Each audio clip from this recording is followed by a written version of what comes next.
Hello students, मैं आपकी Hindi educator Rupali Verma आप सभी का बहुत बहुत स्वागत करते हैं डेफिनेट सक्सेस पाठशाला के इस प्लेटफॉर्म पे। आज हम क्या लेकर आए हैं? आज हम लेकर आए हैं अपने क्लास 9th के स्टूडेंट्स के लिए व्याकरण का एक टॉपिक। अभी तक हमने व्याकरण के जो टॉपिक पढ़ा वो था हमारा अर्थ की दृष्टि से वाक्य के भेद, वो हम सब लोगों ने पूरा अच्छे से कंप्लीट कर लिया।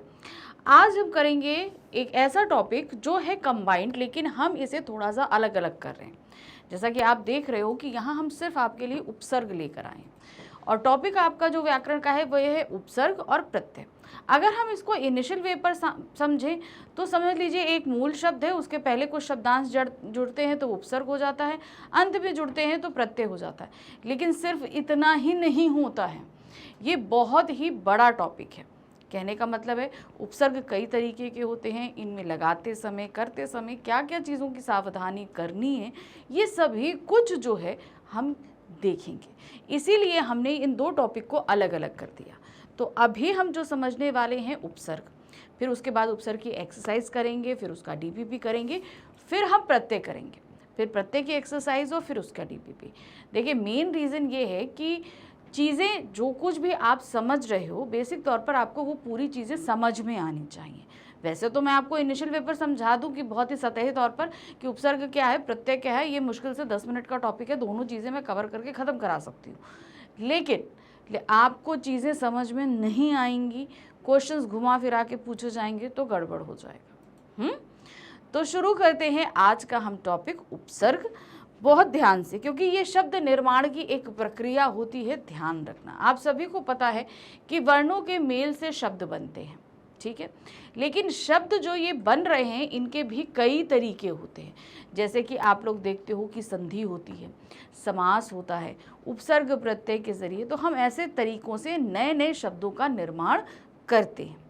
तो अभी शुरू हम कर रहे हैं क्या है, सबसे पहले हम आपको समझाएंगे कि शब्द निर्माण क्या है। शब्द निर्माण प्रत्येक भाषा की निरंतर चलने वाली स्वाभाविक प्रक्रिया है। एक शब्द से अन्य शब्दों का निर्माण 3 प्रकार से होता है। तो समझ में आया, ये एक प्रक्रिया है जो हमेशा चलती रहती है, क्योंकि इसी से ही भाषा जो है वो वृहत बनती है। अब इस शब्द निर्माण की 3 प्रक्रिया है। 3 प्रक्रिया में पहला देखिए क्या है, मूल शब्द पर उसके पूर्व पहले, यानी पूर्व मतलब पहले शब्दांश जोड़ने से। दूसरा, मूल शब्द पर उसके पश्चात शब्दांश लगाने से। और दोनों स्वतंत्र शब्दों के योग से। स्वतंत्र अर्थवान अक्षर या अक्षर समूह को शब्द कहते हैं। अब यहाँ पर क्या, ये 3 चीजें हमने समझा तो दी, लेकिन आपको पता होना चाहिए ना कि ये क्या है। अब यहाँ पर एक शब्द मैं ले रही हूं, वो है आपका क्या, समाज। समाज, ठीक है, ये हमारा क्या कहलाता है, जो इन्होंने अभी एक शब्द बोला जिसको हम बोलते हैं मूल शब्द, ठीक है, ये हमारा क्या कहला रहा है, मूल शब्द। ओके, अब इसके पहले अगर हम आ लगा दें, ठीक है, यहां पर, तो ये हमारा क्या है, उपसर्ग,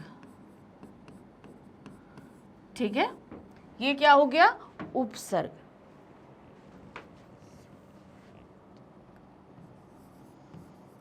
अब अगर इसके बाद में हम इक लगा दें तो ये हो जाता है प्रत्यय। तो यहाँ पर सिर्फ एक शब्द से अब हम 3 शब्द आपको बनाकर बताएंगे। जैसे हमने समाज में क्या जोड़ दिया, समाज में क्या जोड़ दिया आपका आ, तो क्या हो गया ये असमाज, असमा, और फिर इक जोड़ दिया तो ये हो गया इक, असामाजिक। बना कि नहीं बना? तो ये तो एक ऐसा शब्द था जिसके पहले हमने जोड़ दिया, ठीक है। इसी तरह एक शब्द होता है हार, हार होता है, हार हमारा मूल शब्द है, इसके आगे हमने प्र जोड़ा, ठीक है, या आप आ जोड़ दो तो क्या होगा, देखिए प्रहार, ठीक है, आ हार। ये सब जब हम किसी भी मूल शब्द से पहले किसी शब्द को जोड़ते हैं, ये होते हैं शब्दांश। याद रखना, शब्द के अंश। इनके हमेशा अर्थ होते हैं, अभी हम आगे आपको बताएंगे। तो ठीक है, जैसे ये हमने हार लिया, अब हार के पहले अगर हम प्र जोड़ रहे हैं तो प्र क्या है, ये एक शब्द का अंश है, प्रहार। ठीक है, अब उसी तरह आहार हो जाए, यहां पर हमने हार के आगे आ जोड़ दिया। मेन क्या इन्होंने बताया, कई चीजें इसमें बताई। पहली चीज उन्होंने बताया मूल शब्द पर उसके पूर्व या पहले शब्दांश जोड़ने से। तो हमने यहां जब पहले जोड़ा एक ये और ये हमारा मूल शब्द है, ये मूल शब्द है। मूल शब्द से पहले जब हमने आ जोड़ा तो क्या हो गया, ये नया शब्द बना। ठीक है, जैसे कि ये हमने दो आपको बताए। उसी तरीके से मूल शब्द पर उसके पश्चात शब्दांश लगाने से, अब हमने यहाँ इसके साथ जब ये इक लगा दिया तो ये हमारा बन गया क्या, नया शब्द, ये हो गया एक। अब दो स्वतंत्र शब्दों के योग से, स्वतंत्र शब्द के योग से कैसे बनते हैं, अब मूल शब्द के साथ तो हम जोड़ेंगे दो स्वतंत्र शब्द कोई भी। मोस्टली ये सब चीज़ें कहाँ होती हैं, समास, समास जो हम लोग पढ़ते हैं, समास आप लोगों ने पढ़ा हुआ है ना, तो ये उसके जरिए बनता है। ये क्या होता है, समास। समास जोड़ते हैं, जैसे हमने यहाँ पर समास में बोल लिया देश प्लस भक्ति, तो ये क्या बन जाता है आपका, देश भक्ति। ठीक है, तो यहां पर हमने क्या देखा, दो स्वतंत्र शब्द जो हमने लिए, एक शब्द ये, एक शब्द ये, तो इनसे एक नए शब्द का निर्माण हो गया। तो ये होता है। तो जो पहला वाला है, मूल शब्द से उसके पूर्व या पहले शब्दांश जोड़ने से क्या बनता है आपका, उपसर्ग बनता है। ठीक है, शब्द निर्माण ऐसे होते हैं। फिर दूसरा, मूल शब्द पर उसके पश्चात शब्दांश लगाने से वो आपका बनता है प्रत्यय।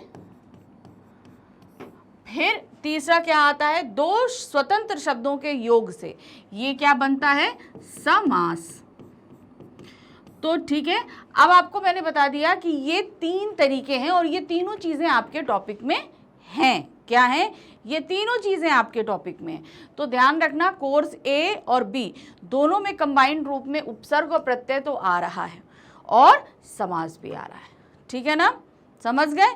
तो अब आपको क्या, मैं जो आज के टॉपिक में कराने वाली हूं वो है आपका क्या, ये उपसर्ग, इसको कंप्लीट कराऊंगी। तो मैंने इनिशियल लेवल पर आपको बता दिया कि ये शब्द निर्माण किस तरीके से होते हैं। अब खाली हम सतही तौर पर जान गए उपसर्ग प्रत्यय क्या होता है, अब हमें डीपली भी तो जाना पड़ेगा कि ये होते क्या हैं। अब क्या है, देखिए चलिए हमारे शब्द निर्माण। शब्द का प्रयोग वाक्य में उसी के अपने अर्थ में होता है। ठीक है, शब्द का जो अपना अर्थ होता है उसी के साथ ये वाक्य में प्रयोग होता है। अगर मान लीजिए कोई शब्द हमने कहा, उसका अर्थ निकल कुछ रहा है और हम उसको ले किसी और उससे रहें, तो ये ज़रूरी नहीं होता। जो उसका अर्थ है अगर वो उस वाक्य में सटीक बैठ रहा है तो ही हम उसको वहाँ पर लेंगे। किंतु शब्दांश की स्वाधीन अर्थ सत्ता नहीं है। शब्दांश यानी कि अगर हम शब्द के सिर्फ एक अंश को ले रहे हैं, जैसे हमने लिया प्रा, फिर या हमने लिया आ, तो या हमने लिया अप या लिया सम, कोई भी अगर हमने चीज़ें ली तो इनका कोई एक स्वतंत्र अपना अर्थ नहीं होता। ठीक, इसीलिए वे किसी स्वतंत्र अर्थ सत्ता वाले शब्द के पूर्व या पश्चात प्रयुक्त होकर शब्द के अंश बनकर शब्द के साथ ही वाक्य में आते हैं। तो एक्चुअल क्या होता है, वैसे तो अभी आप जब उपसर्ग पढ़ोगे तो उपसर्ग के अपने अर्थ होते हैं, लेकिन इनका अपना एक स्वतंत्र अर्थ नहीं होता। स्वतंत्र अर्थ का मतलब है कि मान लीजिए कि जैसे कि हमने यहाँ पर लिया,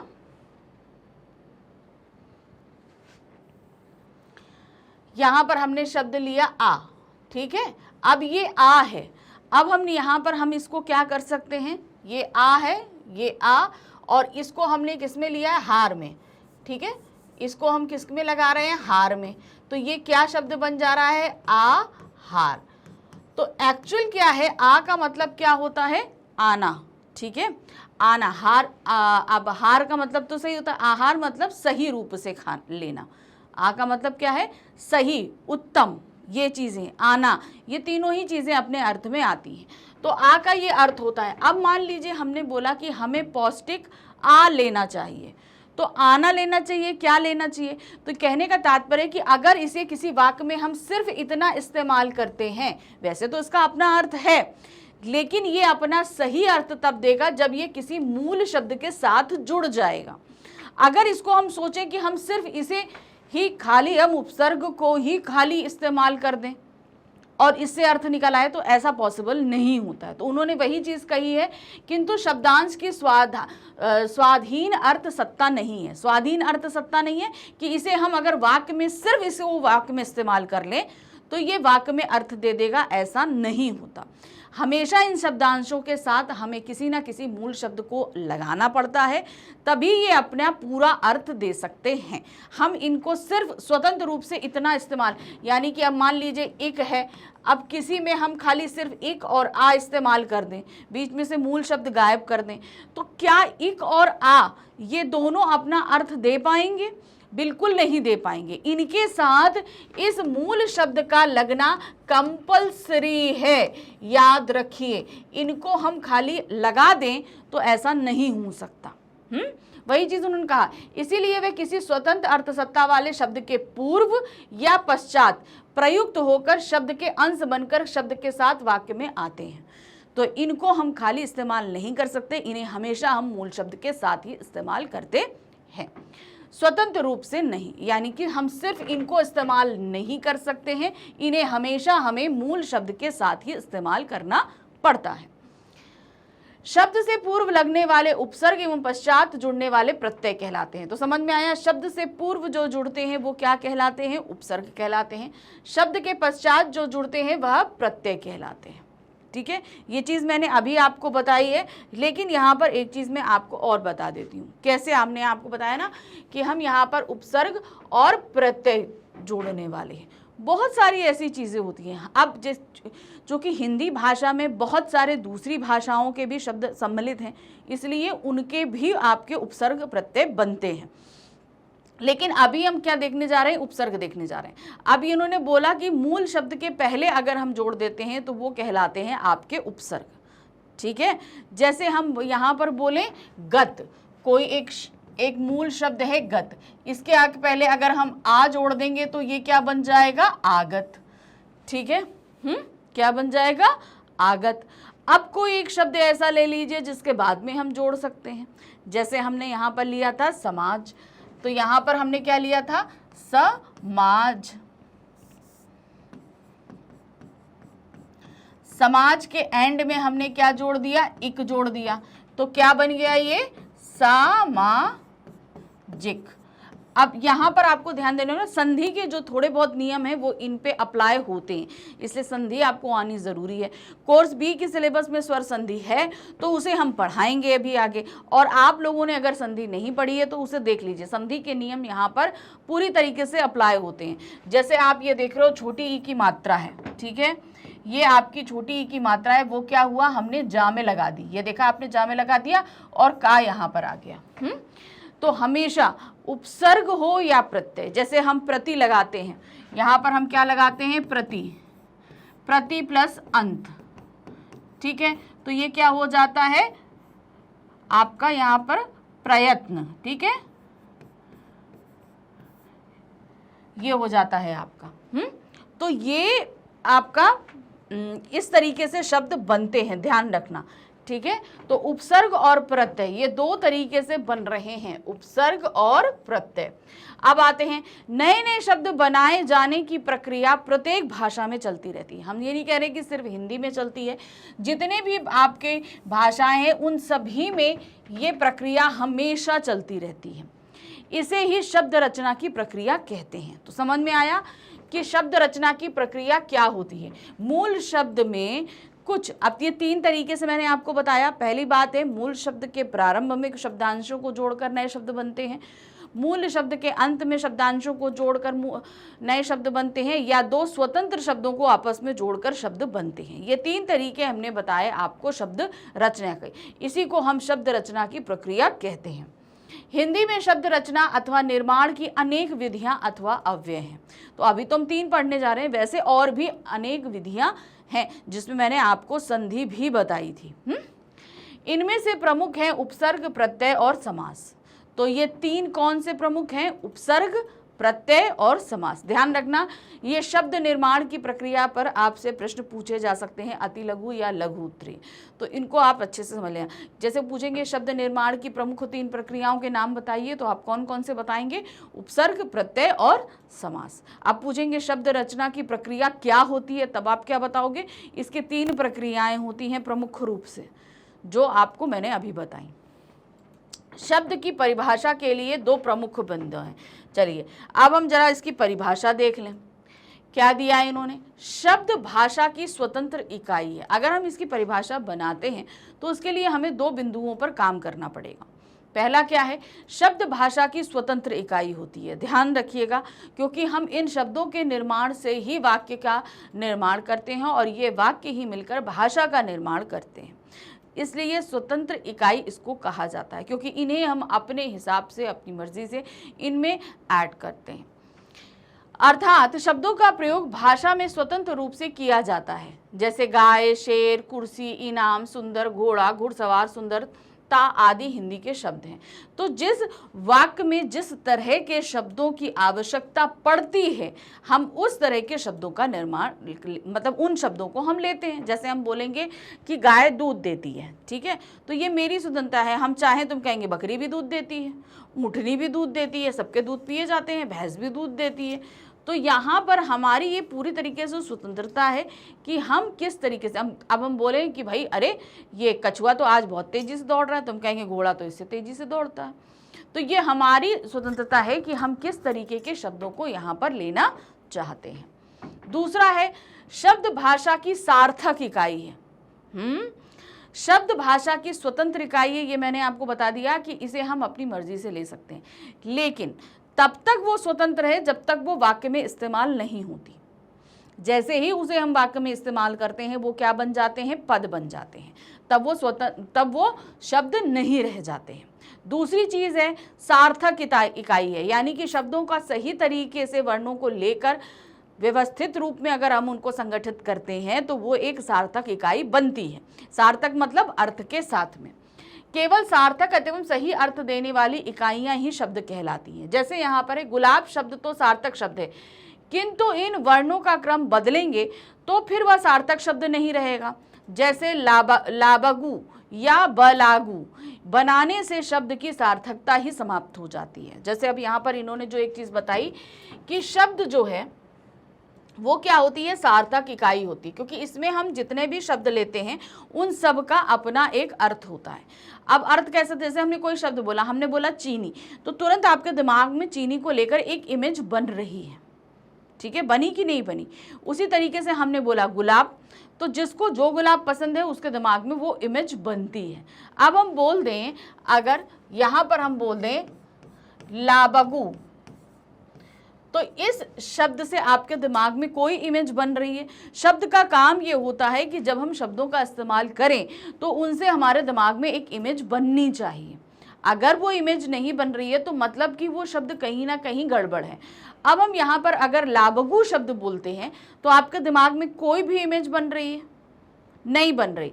लेकिन जैसे ही हमने बोला गुलाब तो आपके दिमाग में एक इमेज बन गई, एक गुलाब का फूल होगा, लाल हो सकता है, मोस्टली लोगों के दिमाग में लाल गुलाब आता है, किसी के में सफ़ेद आएगा, कोई पीला सोचेगा, कोई गुलाबी सोचेगा, तो सबके दिमाग में रंग अलग हो सकते हैं मगर गुलाब का स्ट्रक्चर एक सा ही आएगा।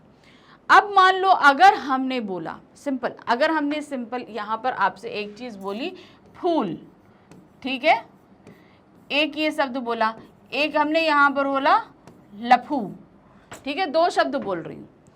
अगर हम फूल बोलते हैं तो हमारे दिमाग में एक कोई भी फूल की इमेज आ जाएगी जो फूल हमें पसंद है।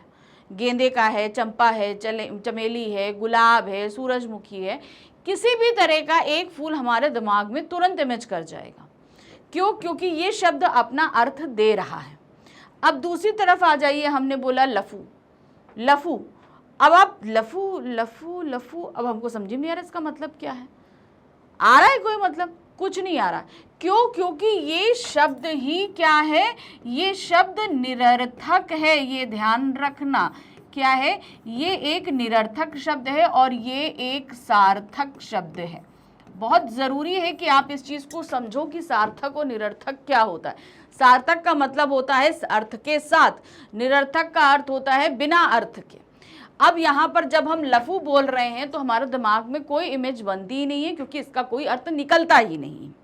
उसी तरीके से जब हम फूल बोल रहे हैं तो हमारे दिमाग में जो फूल हमें अच्छा लगता है या जो हमने रिसेंटली देखा होगा वो तुरंत हमारे दिमाग में आ जाएगा। तो यहाँ पर एक बेसिक चीज़ इन्होंने जो बताई कि शब्द भाषा की सार्थक इकाई होती है। सार्थक इकाई का मतलब ये है कि इससे हमारे दिमाग में कोई ना कोई इमेज बननी चाहिए। यानी अब इमेज बनने का मतलब क्या है कि जो चीज़ हम पढ़ रहे हैं उसका अर्थ हमें पता होना चाहिए। अब मान लीजिए कि अब हमने बोला हस्बा मामूल, एक एक शब्द हमने आपको सिंपल एक तरीके से बोला हस्बा मामूल। अब ये शब्द जब मैं बोल रही हूँ तो आप में से कईयों को इसका अर्थ पता होगा, लेकिन कईयों को इसका अर्थ नहीं पता है। तो जिनको ये चीज़ नहीं पता है हस्बा मामूल, तो उसके लिए उनको कहेंगे ये क्या मैम बोल रही हैं।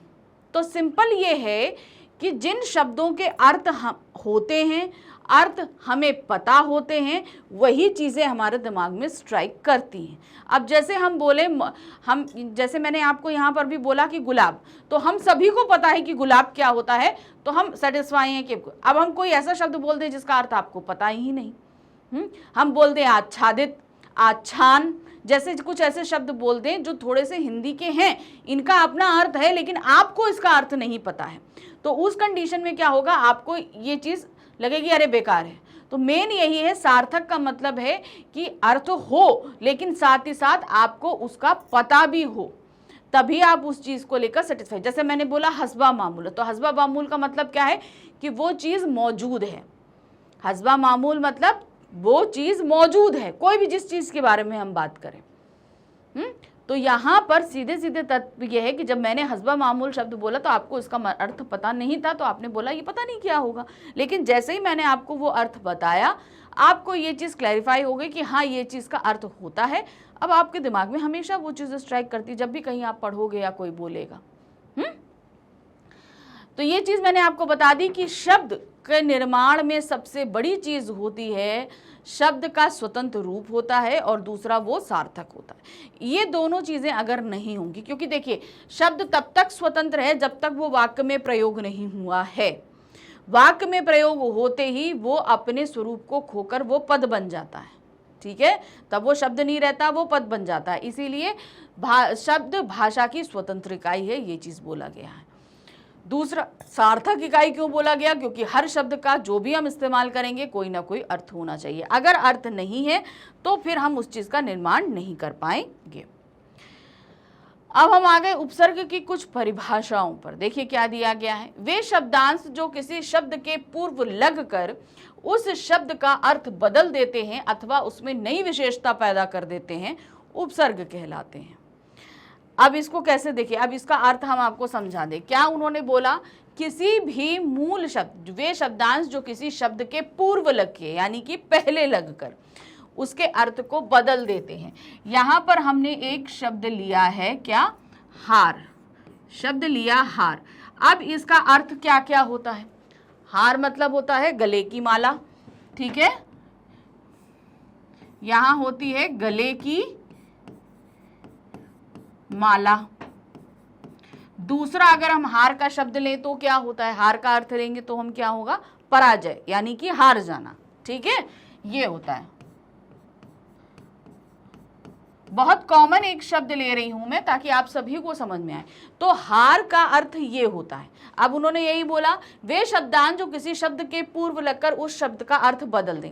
हार के ये दो शब्द होते हैं, लेकिन अगर अब हम इसके आगे, ठीक है, अब इसके आगे हम क्या बोल दें, प्रा लगा दें, जैसे मैंने अभी बताया, प्रा लगा के हम हार लगा दें, तो ये क्या शब्द बनता है, प्रहार। अब प्रहार का अर्थ क्या होता है, प्रहार का अर्थ होता है आक्रमण करना या वार करना,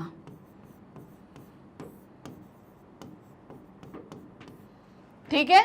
तो क्या हुआ, इन्होंने एक शब्द के आगे इस शब्दांश को जोड़कर इसके अर्थ को पूरी तरीके से बदल दिया। इस हार का मतलब क्या था, उसके आगे जब हमने यहाँ पर उपसर्ग जोड़ा तो वो क्या हुआ, वो पूरी तरीके से अपने अर्थ को उसने बदल दिया। हुआ कि नहीं हुआ? तो वही चीज, ये चीज इन्होंने परिभाषा में बताई, वो नई विशेषता पैदा कर देता है, अर्थात वो उस अर्थ को बदलकर नया अर्थ निकाल देता है। लघुतम सार्थक शब्द खंड जो अन्य शब्दों के आदि में जुड़कर उनका अर्थ बदल देते हैं उपसर्ग कहलाते हैं। अब इसका अर्थ समझिएगा, क्या दिया है, लघुतम, लघुतम मतलब छोटा, मगर सार्थक। अब याद रखना, उपसर्ग और प्रत्यय जब ये दोनों ही हम पढ़ते हैं तो हर एक उपसर्ग का अपना अर्थ होता है। अभी हम सारे उपसर्ग जब आपको पढ़ाएंगे तो आप देखना हर उपसर्ग के अपना अर्थ होता है। इसीलिए उन्होंने बोला लघुतम सार्थक शब्द खंड, यानी कि जो भी एक हम शब्दांश लगा रहे हैं वो सबसे छोटा होगा, उसका अपना एक अर्थ होगा, जो अन्य शब्दों के आदि यानी कि प्रारंभ, आदि का मतलब क्या होता है, प्रारंभ, प्रारंभ में जुड़कर उनके अर्थ को बदल देता है, वह उपसर्ग कहलाता है। तो ये हमारी क्या है, उपसर्ग की दो परिभाषाएं हैं। अब क्या है, अब हम देखने जा रहे हैं कि उपसर्ग एक्चुअल क्या चीज है। क्या दिया, अभी तो हमने परिभाषा देखी, अब उपसर्ग क्या होता है। शब्द के पूर्व जो अक्षर या अक्षर समूह लगाया जाता है उसे उपसर्ग कहते हैं। कभी कभी क्या होता है, हम सिर्फ एक उपसर्ग नहीं लगाते, कुछ कुछ ऐसे वर्ड्स अभी हम पढ़ेंगे जिसमें हम कई सारे प्रारंभ में उपसर्ग लगाते हैं, वो भी हम पढ़ेंगे। तो इन्होंने इसीलिए बोला अक्षर या अक्षर समूह, यानी कि सिर्फ एक शब्दांश नहीं, कभी कभी दो दो तीन तीन उपसर्ग भी एक मूल शब्द के आगे लगते हैं। और तो वो क्या कहलाते हैं, आपके उपसर्ग कहलाते हैं। जैसे हमने यहाँ बोला सुपुत्र, तो सुपुत्र, सु मतलब क्या होता है, अच्छा, पुत्र मतलब क्या होता है, बेटा, तो पुत्र मतलब तो बेटा है।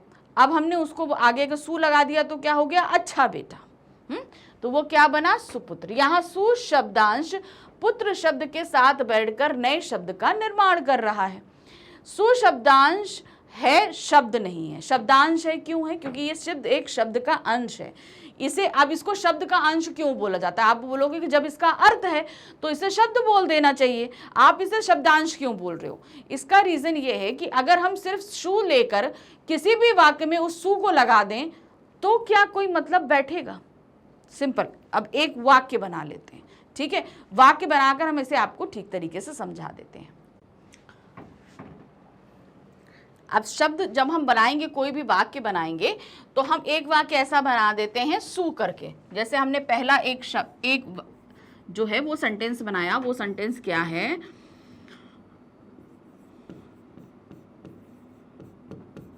उमा शंकर का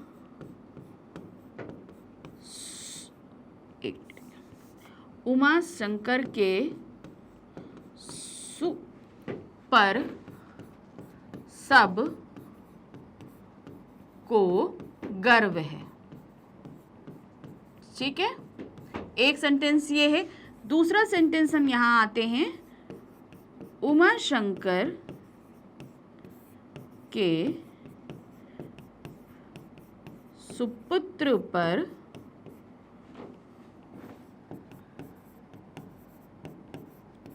सबको गर्व है। ठीक है, ये दो हमने शब्द बनाए। अब जो दो वाक्य बनाए, अब इन दो वाक्यों में अगर आप ध्यान दोगे तो एक जगह हमने सु इस्तेमाल किया, एक जगह सुपुत्र इस्तेमाल किया। अब उन्होंने क्यों बोला कि सु शब्दांश पुत्र शब्द के साथ बैठकर नए शब्द का निर्माण करता है। सु शब्दांश का शब्दांश है, शब्द नहीं है, क्योंकि वाक्यों में हम शब्दों को इस्तेमाल करते हैं, शब्द के अंशों को इस्तेमाल नहीं करेंगे। मान लीजिए शब्द के अंशों को इस्तेमाल करेंगे तो फिर वो वाक्य ठीक से नहीं बनेगा। जैसे आप यहाँ उदाहरण देख लो, उमा शंकर के सु पर सबको गर्व है। अब यहाँ पर इस सु का कोई मतलब नहीं निकल रहा, क्या है इसका अर्थ है। सु का मतलब क्या होता है, अच्छा होता है। जो ये सु हम शब्द लेते हैं, इस उपसर्ग लेते हैं, इसका मतलब होता है अच्छा, बढ़िया, जो कुछ भी आप बोलो अच्छा। लेकिन यहाँ पर अगर हम सिर्फ सु ले रहे हैं तो ये वाक्य बन ही नहीं रहा, फॉर्म ही नहीं हो रहा। दूसरी जगह हमने उसके क्या लिया, जो जोड़कर हमने शब्द बनाया था नया, उमा शंकर के सुपुत्र पर सबको गर्व है। तो यहाँ पर क्या हुआ, उमा शंकर का जो अच्छा पुत्र है उसे, उस पर सबको गर्व है। तो यहाँ पर इसका अर्थ, इस पूरे वाक्य का अर्थ निकला कि नहीं निकला। इसीलिए उन्होंने बोला कि इन शब्द, ये शब्द नहीं होते हैं, ये शब्दांश होते हैं। इनको हम खाली वाक्य में इस्तेमाल कर ही नहीं सकते हैं। शब्द वाक्य में स्वतंत्र रूप से प्रयुक्त हो सकता है, शब्दांश नहीं। तो ये देखा आपने, शब्द इस्तेमाल हो सकता है, शब्दांश इस्तेमाल नहीं होता है। शब्दांश तो केवल किसी शब्द से जुड़कर ही नए अर्थ की रचना कर सकता है। तो शब्दांश का सिर्फ एक काम, शब्दांश का मतलब शब्द का अंश, इसका सिर्फ एक ये काम है, ये किसी शब्द के साथ जुड़कर अपने अर्थ को उसके साथ जोड़कर एक नए शब्द का निर्माण कर सकता है। उसका काम सिर्फ इतना है। जो शब्दांश शब्द से पूर्व लगता है उसे उपसर्ग कहते हैं। समझ गए? शब्दांश तो होते हैं, कभी पहले लगते हैं, कभी बाद में लगते हैं। पहले जो लग रहे हैं, मूल शब्द के पहले लग रहे हैं, वो आपके क्या कहलाते हैं? उपसर्ग कहलाते हैं। लेकिन जो मूल शब्द के बाद लगते हैं वो प्रत्यय कहलाते हैं। अब आ जाते हैं उपसर्ग। उपसर्ग की उपयुक्त परिभाषा में 3 बातें स्पष्ट हैं। अब हमने जो उपसर्ग की परिभाषा पढ़ी उसमें 3 बातें हमें स्पष्ट हो रही, क्योंकि भाई परिभाषा अगर पढ़ी है तो उसका अर्थ भी तो समझा, मैंने भी आपको अर्थ समझाया। अब उनसे कौन सी 3 बातें निकलकर स्पष्ट हो रही हैं? क्या क्या है देखिए। उपसर्ग सार्थक खंड होते हैं, यानी कि उपसर्ग सार्थक खंड होते हैं, अर्थात उपसर्गों का अपना अर्थ होता है। ठीक है। दूसरी बात, वे शब्द खंड अपने आप में अपूर्ण होते हैं, अतः उनका स्वतंत्र प्रयोग नहीं हो सकता, किसी अन्य के साथ जुड़ने पर ही वाक्य में उनका प्रयोग होता है।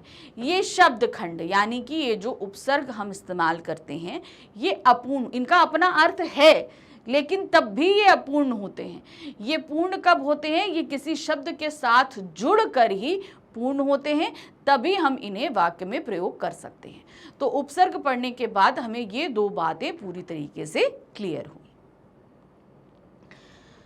फिर तीसरी बात क्या आई, चलिए देखते हैं क्या है। उपसर्ग किसी शब्द के आदि यानी कि आरंभ यानी कि प्रारंभ में और जिस शब्द के आदि में जुड़ते हैं उसका मूल अर्थ बदल जाता है, अर्थात एक नए शब्द की रचना अथवा निर्माण हो जाता है। तो उन्होंने बोला कि ये शब्दांश किसी भी मूल शब्द के प्रारंभ में जुड़ेंगे। अब देखिए, प्रारंभ में जुड़ते हैं ना, इनका अर्थ होता है, इसीलिए मूल शब्द का अर्थ बदल जाता है। अब जो भी मूल शब्द का अर्थ हो, अगर उनके प्रारंभ में हम कोई भी उपसर्ग लगा देते हैं तो वो उसके अर्थ को बदलकर एक नवीन अर्थ के साथ प्रस्तुत होता है। जैसे इन्होंने बताया क्या, हार एक शब्द है जिसके सामान्यतः 2 अर्थ हैं, पराजय और गले की माला लिए जा सकते हैं। अब हार का हम 2 अर्थ लेते हैं, अभी मैंने आपको बताया, किंतु उपसर्गों के योग से आहार से अनेक शब्दों की रचना हो जाएगी। अगर हम आहार लेते हैं, मान लीजिए आहार लेते हैं, उसके साथ अगर हम कुछ उपसर्ग लगा दें तो बहुत सारे शब्दों के निर्माण हो जाएंगे, जैसे दिया गया है हो जाएगी। अथवा यह भी कह सकते हैं कि अलग अलग उपसर्ग उसे अनेक अर्थ प्रदान करेंगे। कैसे प्रदान करेंगे, चलिए देखिए। अब यहाँ पर आप देख रहे हो, यहाँ पर हमने मूल शब्द लिया हुआ है हार, ठीक है, कॉमनली हार लिया हुआ है, और इन सब के साथ जो है वो क्या जुड़ रहा है, ये देखिए, हार हार हार हार हार हार। लेकिन इन सभी के साथ हमने क्या किया, अलग अलग उपसर्ग लगाए। सबसे पहले जब आपने आ लगाया तो बन गया आहार, जब वी लगाया तो बन गया विहार, जब उप लगाया तो बन गया उपहार, जब प्र लगाया तो बन गया प्रहार, तो यहाँ उप लगा के फिर से उपहार, सम लगाकर बन गया संहार। ठीक है, तो यहाँ पर देखिए हार लगाकर कितनी नई चीज़ों का निर्माण हो गया। हार का अर्थ तो यहाँ पर सिर्फ 2 था, पराजय या गला की माला, गले की माला। लेकिन जब हमने आहार लगाया यानी कि भोजन, विहार लगाया यानी कि घूमना, फिर उपहार लगाया यानी कि तोहफा, फिर जब प्रहार लगाया तो क्या हुआ, आक्रमण, उपहार तोहफा, संहार लगाया यानी किसी का नाश करना, किसी का विनाश करना। तो इस तरीके से हमने क्या देखा, एक हार मूल शब्द के साथ जब हम अलग अलग उपसर्ग लगा रहे हैं तो उनके अपने अलग अलग नए नए अर्थ बन रहे हैं। वो अपना मूल अर्थ हार खोल चुका है और वो क्या हो रहा है, उपसर्गों के साथ जुड़कर नए अर्थों के साथ प्रयुक्त हो रहा है। उपर्युक्त उदाहरणों से स्पष्ट है कि इन शब्दों में आ, वी, उप, प्रा, नी, सह उपसर्ग है। इन सभी उपसर्गों में हार शब्द के जुड़ने से अनेक शब्दों की रचना हुई, ये तो हमने देख ही लिया। तो इस तरीके से आप देख रहे हो। इसी तरह हार में एक और होता है निराहार, यानी कि बिना खाने के। बहुत सारे शब्द बन सकते हैं। आप उपसर्गों को जोड़िए, एक कोई भी शब्द लीजिए मूल शब्द, उसके साथ आप जितने भी जोड़ेंगे नए नए शब्द बनते ही चले जाएंगे। हिंदी भाषा में शब्द रचना के लिए प्रयोग किए जाने वाले उपसर्ग 3 प्रकार के होते हैं। तो बेसिकली अभी आप समझ गए कि उपसर्ग क्या होता है। अब आपका मेन काम शुरू हो रहा है। क्या हो रहा है? उपसर्ग के हम भेद समझने जा रहे हैं, मतलब कि उपसर्ग कितने प्रकार के होते हैं। अब यहाँ पर समझिएगा, हम अगर हिंदी भाषा के उपसर्गों को पढ़ने जा रहे हैं तो हमें अपनी हिंदी भाषा को समझना पहले ज़रूरी है। हमारी हिंदी भाषा में कई तरीके के शब्दों को लिया गया है, ठीक है। हम ये नहीं बोलेंगे कि हमारी हिंदी भाषा में सिर्फ हिंदी के ही शब्द हैं। हिंदी भाषा में उर्दू भी है, अरबी भी है, फ़ारसी है, आपके अंग्रेज़ी के शब्द हैं, फ्रांसीसी शब्द हैं, तुर्की शब्द भी हैं। तो बहुत तरह के शब्दों को लिया गया है। बहुत सी बाहरी भाषाओं के लिए गए। हिंदी की जो अपनी जन्मदात्री भाषा है वो है संस्कृत, तो संस्कृत के शब्दों को भी लिया गया है। कुछ शब्द ऐसे हैं जो मूलतः हिंदी के ही हैं, तो मोस्टली हिंदी के ही शब्द हैं, लेकिन काफ़ी हद तक ये क्या हुए हैं, ये दूसरी भाषाओं के भी शब्द हैं। तो इन्हीं आधार पर इन उपसर्गों को 3 पार्ट में डिवाइड किया गया है। पहला है तत्सम शब्द। तत्सम शब्द क्या कहलाते हैं? वे शब्द जो संस्कृत से हिंदी में आए हैं मगर उन्होंने अपने स्वरूप को नहीं बदला है। वो जैसे अग्नि है, अग्नि को हमने अग्नि ही लिया, लेकिन जब हम उनने उसको हिंदी में तब्दील किया तो वो क्या हो गई? आग हो गई। उसको हम क्या बोलेंगे? आग, ठीक है। अब आग बन जाने से क्या हो गया? वो तद्भव शब्द बन जाता है। यानी कि संस्कृत से हम जिस शब्द को लें मगर साथ ही साथ उसके स्वरूप को हम बदल दें, तब वो बन जाते हैं तद्भव, ठीक है। अब दूसरा क्या होता है? जब हम दूसरी भाषाओं से हिंदी में शब्द लेते हैं, जैसे हमने अब दूसरी भाषाएं हमारे हिंदी में शामिल क्यों हुई? रीज़न हुआ कि हमारे देश में ये सभी बाहरी लोग आकर रहे, रचे बसे, यहाँ की संस्कृति के साथ रहे, बहुत टाइम तक रहे, तो इसलिए इनकी भाषाओं के जो कुछ शब्द थे वो स्वतः हमारे पास आ गए। हमने जानकर नहीं लिए नहीं कि वो भाषा अच्छी है तो हम ले लें, वो स्वतः ही अपने आप ही आ गए। जैसे रहता है ना कि मान लीजिए आप पंजाब में रहते हो तो आपकी मूल भाषा पंजाबी है, लेकिन अब जाओ आप साल 2 साल 3 साल 4 साल 5 साल बंगाल में रहो जाके, तो आप अपने आप स्वतः ही बंगाली शब्दों को सीख जाओगे। बंगाली शब्द अपने आप सीख जाओगे और धीरे धीरे आपकी बोलचाल की भाषा में वो बंगाली शब्द आने भी लगेंगे।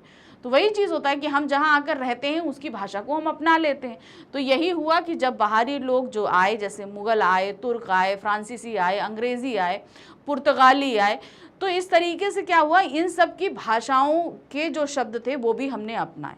इनको हमने क्या किस रूप में लिया? आगत शब्द के माध्यम से। तो इसी आधार पर यहाँ पर उपसर्ग इन 3 रूपों में बांटे गए हैं। देखिए क्या है, हिंदी में प्रयुक्त तत्सम उपसर्ग संस्कृत से आए हैं। जैसे मैंने बोला, हिंदी का जन्म कहाँ से हुआ? संस्कृत से हुआ, ठीक है। अगर हम हिंदी को अपनी मातृभाषा बोलते हैं तो संस्कृत हमारी नानी है, याद रखिएगा, ठीक है। हमारी नानी की भाषा है। माँ अगर हमारी हिंदी है तो नानी हमारी क्या है? संस्कृत है, क्योंकि हमारी माँ यानी हिंदी का जन्म संस्कृत से हुआ है। तो इसलिए संस्कृत के बहुत सारे शब्द हमने एज इट इज़ हिंदी भाषा में लिए हुए हैं, तो वो जिनमें बदलाव नहीं किया। जो संस्कृत में जैसे अब मतलब सूर्य है, तो सूर्य को हमने एज इट इज़ अगर हम बोलें कि सूर्य नमस्कार, तो अगर हम बोलते हैं तो वो आपका क्या है? तत्सम शब्द है। लेकिन अगर हम बोलें सूरज नमस्कार तो वो क्या है? तद्भव शब्द हो जाएगा, क्योंकि हमने सूर्य को यहाँ पर तब्दील कर दिया। लेकिन जो शब्द एज इट इज संस्कृत के थे, संस्कृत से ही हमने जैसे ही हम इस्तेमाल करते हैं तो वो हमारे कहलाते हैं तत्सम शब्द। संस्कृत में 22 उपसर्ग हैं। कितने हैं? 22 उपसर्ग हैं। इन उपसर्गों से बने अनेक शब्द हमें हिंदी से मिलते हैं, ठीक है, कहाँ से मिलते हैं? हिंदी में मिलते हैं। हिंदी में प्रयुक्त संस्कृत उपसर्ग निम्नलिखित हैं। चलिए अब इन संस्कृत शब्दों को हम समझेंगे। जैसा कि बताया गया कि 22 संस्कृत शब्द हैं, तो बहुत ध्यान से देखना। हम इन शब्दों को पहले इन उपसर्गों को बताएंगे, इन उपसर्गों के अर्थ को बताएंगे, फिर इनसे बनने वाले शब्द को बताएंगे। अब जो आपको इसमें मेनली ध्यान देना है, जब हम इन उपसर्गों को जोड़ते हैं तो इसमें संधि के कुछ नियम भी लगते हैं, उन्हें आपको ध्यान देना है। दूसरा, इनसे बनने वाले जितने शब्द हैं उन पर ध्यान देना है, क्योंकि इन्हीं शब्दों को आपको एग्जाम में बनाने भी पड़ेंगे। सबसे पहले हमारे पास संस्कृत का जो उपसर्ग आ रहा है वो है अति। कौन सा शब्द आ रहा है? अति। अब यहाँ पर अति, अति देखिए हम लोग बोलते हैं ना, किसी भी, अगर आप लोगों ने बड़े बुजुर्गों के मुंह से भी सुना होगा, किसी चीज़ की अति बड़ी नुकसानदेह होती है। अति मतलब अधिकता। मान लीजिए आप जो है चाय पीते हो, तो बहुत सारी अगर दिन में 7-8 कप चाय पी जाओ तो देखो क्या होगा, नुकसान करेगा। उसी तरीके से पानी, कहते हैं कि ज़्यादा पानी पीना चाहिए, लेकिन कितना? 7, 8, 9, 10 गिलास पियो। अगर आप 20-25 गिलास पानी पियोगे तो आप अपनी कंडीशन सोच नहीं सकते आप कितना बीमार पड़ जाओगे। ठीक है, तो वही चीज़ क्या? अति बुरी होती है। अति मतलब अधिक, किसी भी चीज़ की अधिकता बुरी होती है। तो अति जो उपसर्ग है ये संस्कृत का उपसर्ग है और इसका अर्थ होता है अधिक। ठीक है, अब हम कुछ मूल शब्दों के साथ इसको जोड़ने वाले हैं। जैसे यहाँ पर आया रिक्त। रिक्त मतलब क्या होता है? खाली। अगर उसके आगे हम अति जोड़ दें तो क्या हो जाएगा? अतिरिक्त। अब मूल शब्द का जो अर्थ है, जब उसके साथ उपसर्ग जुड़ेगा तो वो अपने रूप को बदल देता है। रिक्त मतलब होता है खाली। आपने पढ़ा है ना, रिक्त स्थानों की पूर्ति कीजिए। अब रिक्त होता है खाली, जब हमने अतिरिक्त जोड़ा तो उसका मतलब क्या हो गया? अन्य। अत्यंत। अब यहां पर देखिए क्या है? अत्यंत। यहां पर संधि का नियम लागू हुआ। अति प्लस अंत, ये क्या है आपका? अति प्लस अंत। अति प्लस अंत। तो अति का देखिए यहां पर अति का आ गया। ठीक है, अब हमने इसमें से ई हटा दिया, छोटी ई जो लगी थी वो हटा दी, उसको हमने नीचे कर दिया। फिर ये जो आ था इसके साथ हमने जोड़ दिया। ठीक है, ये ता यहां आ गया, तो ई प्लस आ आपका या बन गया, यहां आ गया तो ये ता। अत्यंत। समझ में आया? संधि के नियम यहाँ पर लागू होंगे। अभी आप प्रति पढ़ोगे तो वहाँ पर भी ये लागू होने वाले हैं। ठीक है, तो ये सारी चीज़ें आपको ध्यान रखनी पड़ेंगी। तो संधि अगर आप लोगों ने नहीं पढ़ी है, आप जिनके सिलेबस जैसे कोर्स बी के बच्चों के सिलेबस में है तो उसे तो मैं पढ़ाऊँगी, तो आप वहाँ देख सकते हो। लेकिन नहीं, अगर आपने पढ़ी, आपके सिलेबस में भी नहीं है, तो आप इसको पढ़ लेना। 8th तक तो आप लोगों ने संधि पढ़ी है, तो आई होप आपको पता ही होगा। फिर आते हैं क्रमण। अतिक्रमण, तो इसमें क्रमण मूल शब्द है, अति आपका उपसर्ग लग गया। फिर आते हैं अत्युत्तम, तो यहाँ पर अति प्लस उत्तम है, फिर से संधि का नियम लग रहा है। अति प्लस उत्तम, यहाँ पर क्या आ रहा है? ये इसका मूल शब्द है उत्तम। ठीक है, तब ये क्या बन रहा है? अत्युत्तम। फिर है अत्याचार। अब यहाँ पर क्या है? अति प्लस आचार। क्या है यहाँ पर? इसका मूल शब्द है आचार। ठीक है, अति कोमल, यहाँ पर कोमल मूल शब्द है। जैसे जिसमें क्या होता है, सामने है तो कोई बात नहीं है, लेकिन अगर उसमें संधि हुई है तो आपको मूल शब्द भी, क्योंकि कई ऐसे क्वेश्चन आएंगे कि इसमें से आप मूल शब्द अलग कीजिए, तब आप क्या करोगे वो भी आपको देखना पड़ेगा, है ना। फिर यहाँ पर क्या है? क्षय। फिर यहाँ पर वही आ गया, यहाँ पर अंत। ये मूल शब्द क्या था? अंत। ठीक है, फिर है अत्यधिक। यहाँ पर क्या है? अति प्लस अधिक। यहाँ इसका मूल शब्द क्या है? अधिक। ठीक है, फिर है अत्याधुनिक। अति प्लस आधुनिक। ठीक है, अत्यल्प यानी कि अति प्लस अल्प। ठीक है, यहाँ पर क्या है? अति प्लस अल्प। अल्प मतलब कम होता है, यहाँ पर अत्याधुनिक, तो इसका मूल शब्द है आधुनिक। समझ में आया? तो यहाँ पर आप देख रहे हो कि मूल शब्द जो है वो उपसर्ग अति है, कितने सारे शब्दों के साथ हमने जोड़कर इसे बनाया है। नेक्स्ट आते हैं अधि। अधि का मतलब क्या होता है? श्रेष्ठ या ऊपर। इसके अर्थ मैं इसलिए साथ दे रही हूं।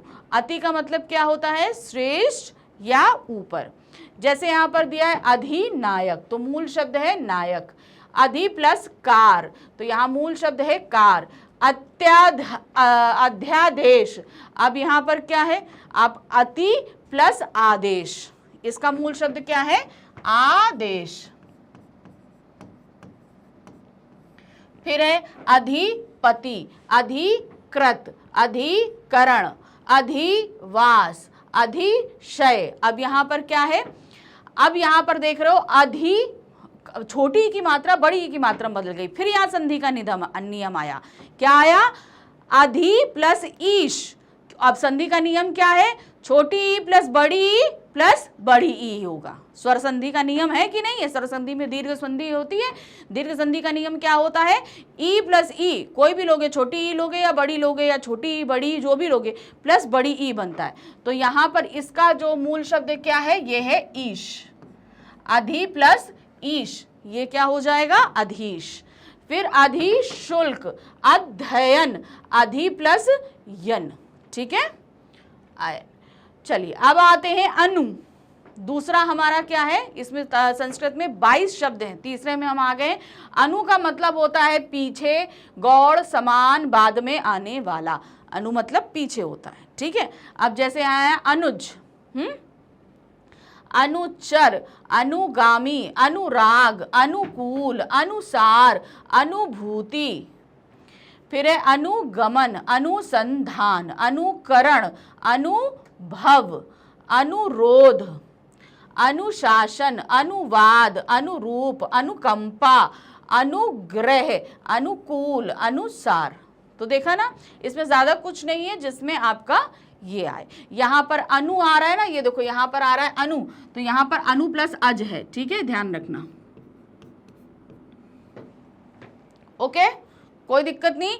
तो ये आपको ध्यान रखना होगा। कुछ ऐसे शब्द हैं जिसमें हमें संधि के नियमों को ध्यान देना पड़ेगा, उसके लिए संधि आनी बहुत जरूरी है।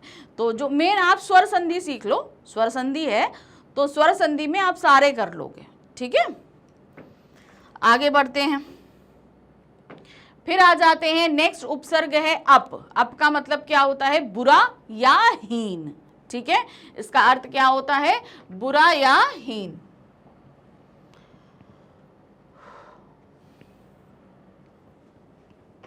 जैसे आया अपयश, यश का मतलब क्या होता है, मान, सम्मान, प्रतिष्ठा। अगर हम अपयश बोलें तो यानी कि बदनामी, बेइज्जती, ये तरीके होते हैं ना, तो उसका अपोजिट बन जाएगा जैसे हम बनाएंगे। अब यहाँ पर वाद, अपवाद। अब यहाँ पर वाद का मतलब क्या होता है, वाद का मतलब क्या कहते हैं, वाद विवाद बोलते हैं ना, बात करना। अब अपवाद होता है मतलब कोई चीज हट कर, मतलब कोई चीज जो एक लीक से हटकर है, उसके लिए हम बोलते हैं अपवाद। फिर है अपशब्द, अपकार, उपकार होता, उपकार, अपकार सुना है ना, विलोम पढ़े थे ना, तो उसी में हो गया अपकार। अपहरण, ठीक है, हरण मतलब हरना, हरण होता है एक मतलब लेके जाना, एक हरण का मतलब होता है जब मर्जी से हम लेके जा रहे हैं। अपहरण का मतलब होता है जिसको हम जबरदस्ती लेके जाएं, समझ में ना। कुछ लोग तो अपनी मर्जी से जाते हैं किसी के साथ में, तो वो होता है हरण। लेकिन कोई अगर किसी को जबरदस्ती जिसको ले जाना है उसकी मर्जी के खिलाफ लेकर जाए तो वो क्या होता है, अपहरण।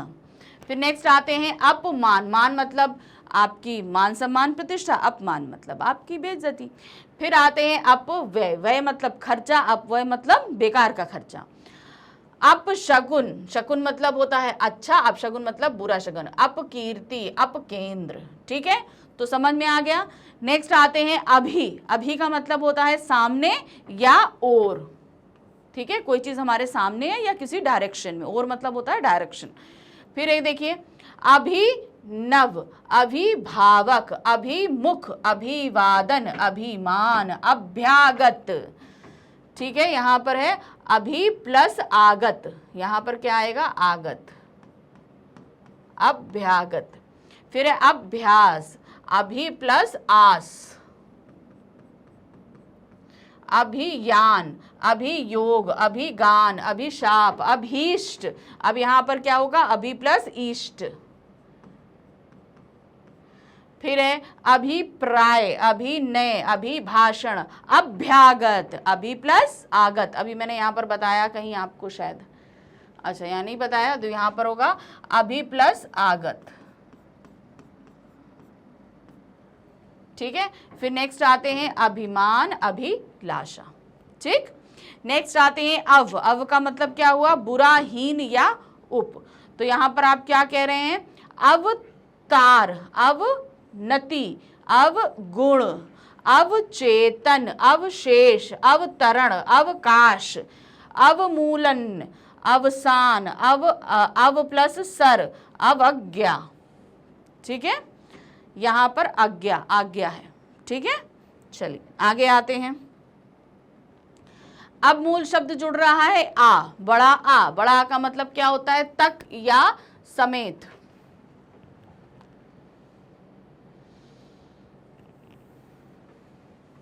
यहां पर क्या आएगा, तक या समेत। यहां पर क्या आ रहा है, आ क्या, रक्षण, आरक्षण, आमरण, आदान, आगमन, आहार, आक्रमण, आजीवन, आजन्म, आकर्षण, आकंठ, आचरण, आसेतु। तो देखो ना, आ तो बहुत आसान है, इसमें कोई इतना ज़्यादा नहीं हुआ। अति और अधिक है या प्रति है, इनके साथ संधियों का ज़्यादा इस्तेमाल होता है। अब आते हैं उच्च या उत। दोनों में से कुछ भी लग सकता है, उच्च भी लग सकता है, उत भी लग सकता है। इन दोनों का मतलब होता है ऊंचा, श्रेष्ठ या ऊपर।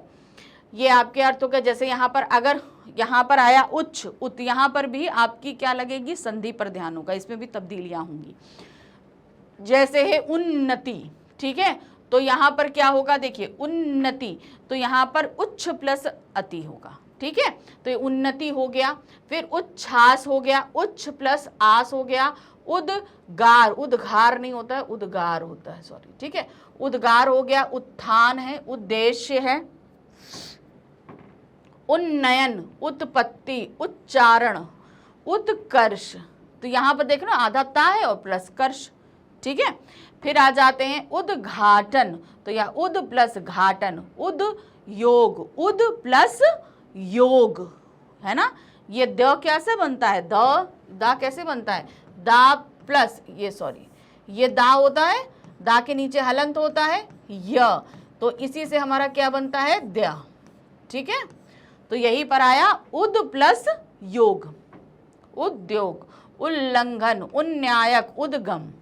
ठीक है, अब आ जाते हैं उप। उप मतलब क्या होता है, निकट, समान, गौड़, छोटा। ठीक है, अब उसके लिए सबसे पहला शब्द आया उपवन, उत्सर्ग, उपभेद, उपमान, उपकार, उपस्थिति, उपचार, उपप्रधानाचार्य। तो यहाँ पर देखिए कई उपसर्ग लग गए। पहला उप लगा, दूसरा प्रा लगा, फिर प्रा लगा, फिर आचार्य लगा, फिर यहाँ धान लगा। ठीक हुआ, कई इसमें उपसर्ग लग गए।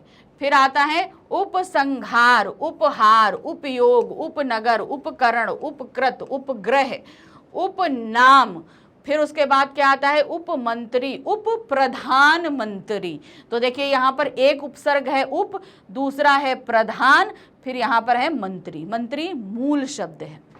फिर आते हैं उप मुख्यमंत्री, तो सेम वही चीज है, उप मुख्य, यहाँ पर दो उपसर्ग है, मंत्री मूल शब्द है। तो मूल शब्द क्या है, मंत्री, उपकृत, उप सचिव, उपदेश, फिर है उपवन। देखा, चलिए आगे बढ़ते हैं, बहुत सारे हैं तो फटाफट पढ़ते हुए चलते हैं हम लोग। फिर है दुस या दुर। दुर के नीचे भी हलंत आएगा, ये बगैर उसके हैं।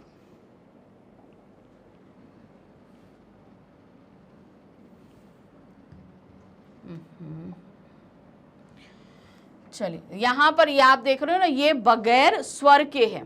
ठीक है, ये व्यंजन रा जो है वो व्यंजन होता है, जब इसके नीचे हम यहाँ पर हलंत लगा देते हैं तो क्या हो जाता है, ये बगैर स्वर के हो जाता है। तो दुस या दुर, इन दोनों का ही मतलब क्या होता है, बुरा या कठिन।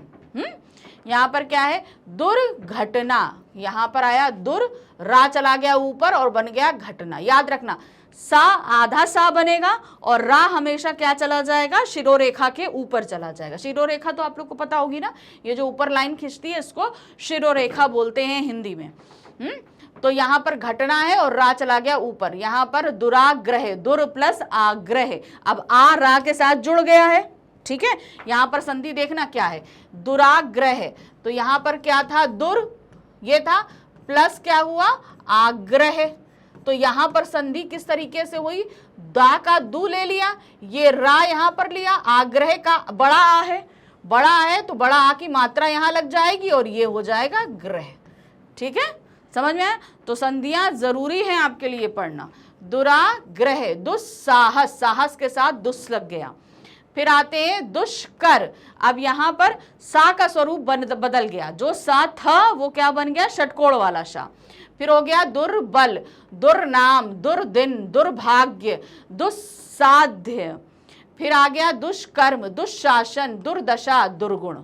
ठीक है, नेक्स्ट आते हैं निस प्लस निर। अब इसमें क्या आया, इसका अर्थ होता है रहित या रहित, निषेध या बिना, कोई भी चीज किसी बिना के।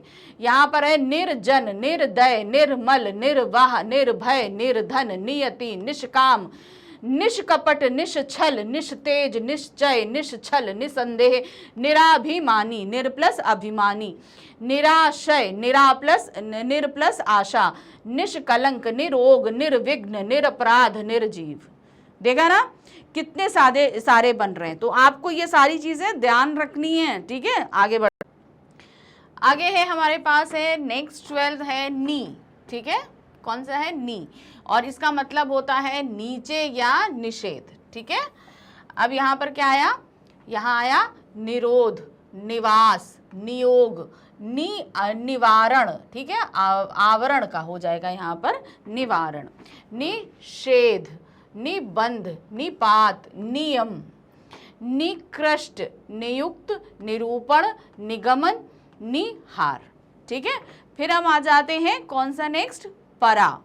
परा में का मतलब क्या होता है, विपरीत या नाश।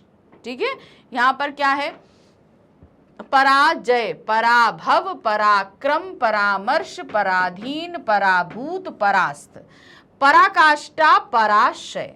तो आप यहाँ पर देख रहे हो ना, कुछ शब्द के साथ तो आप बहुत आसानी से बना सकते हो।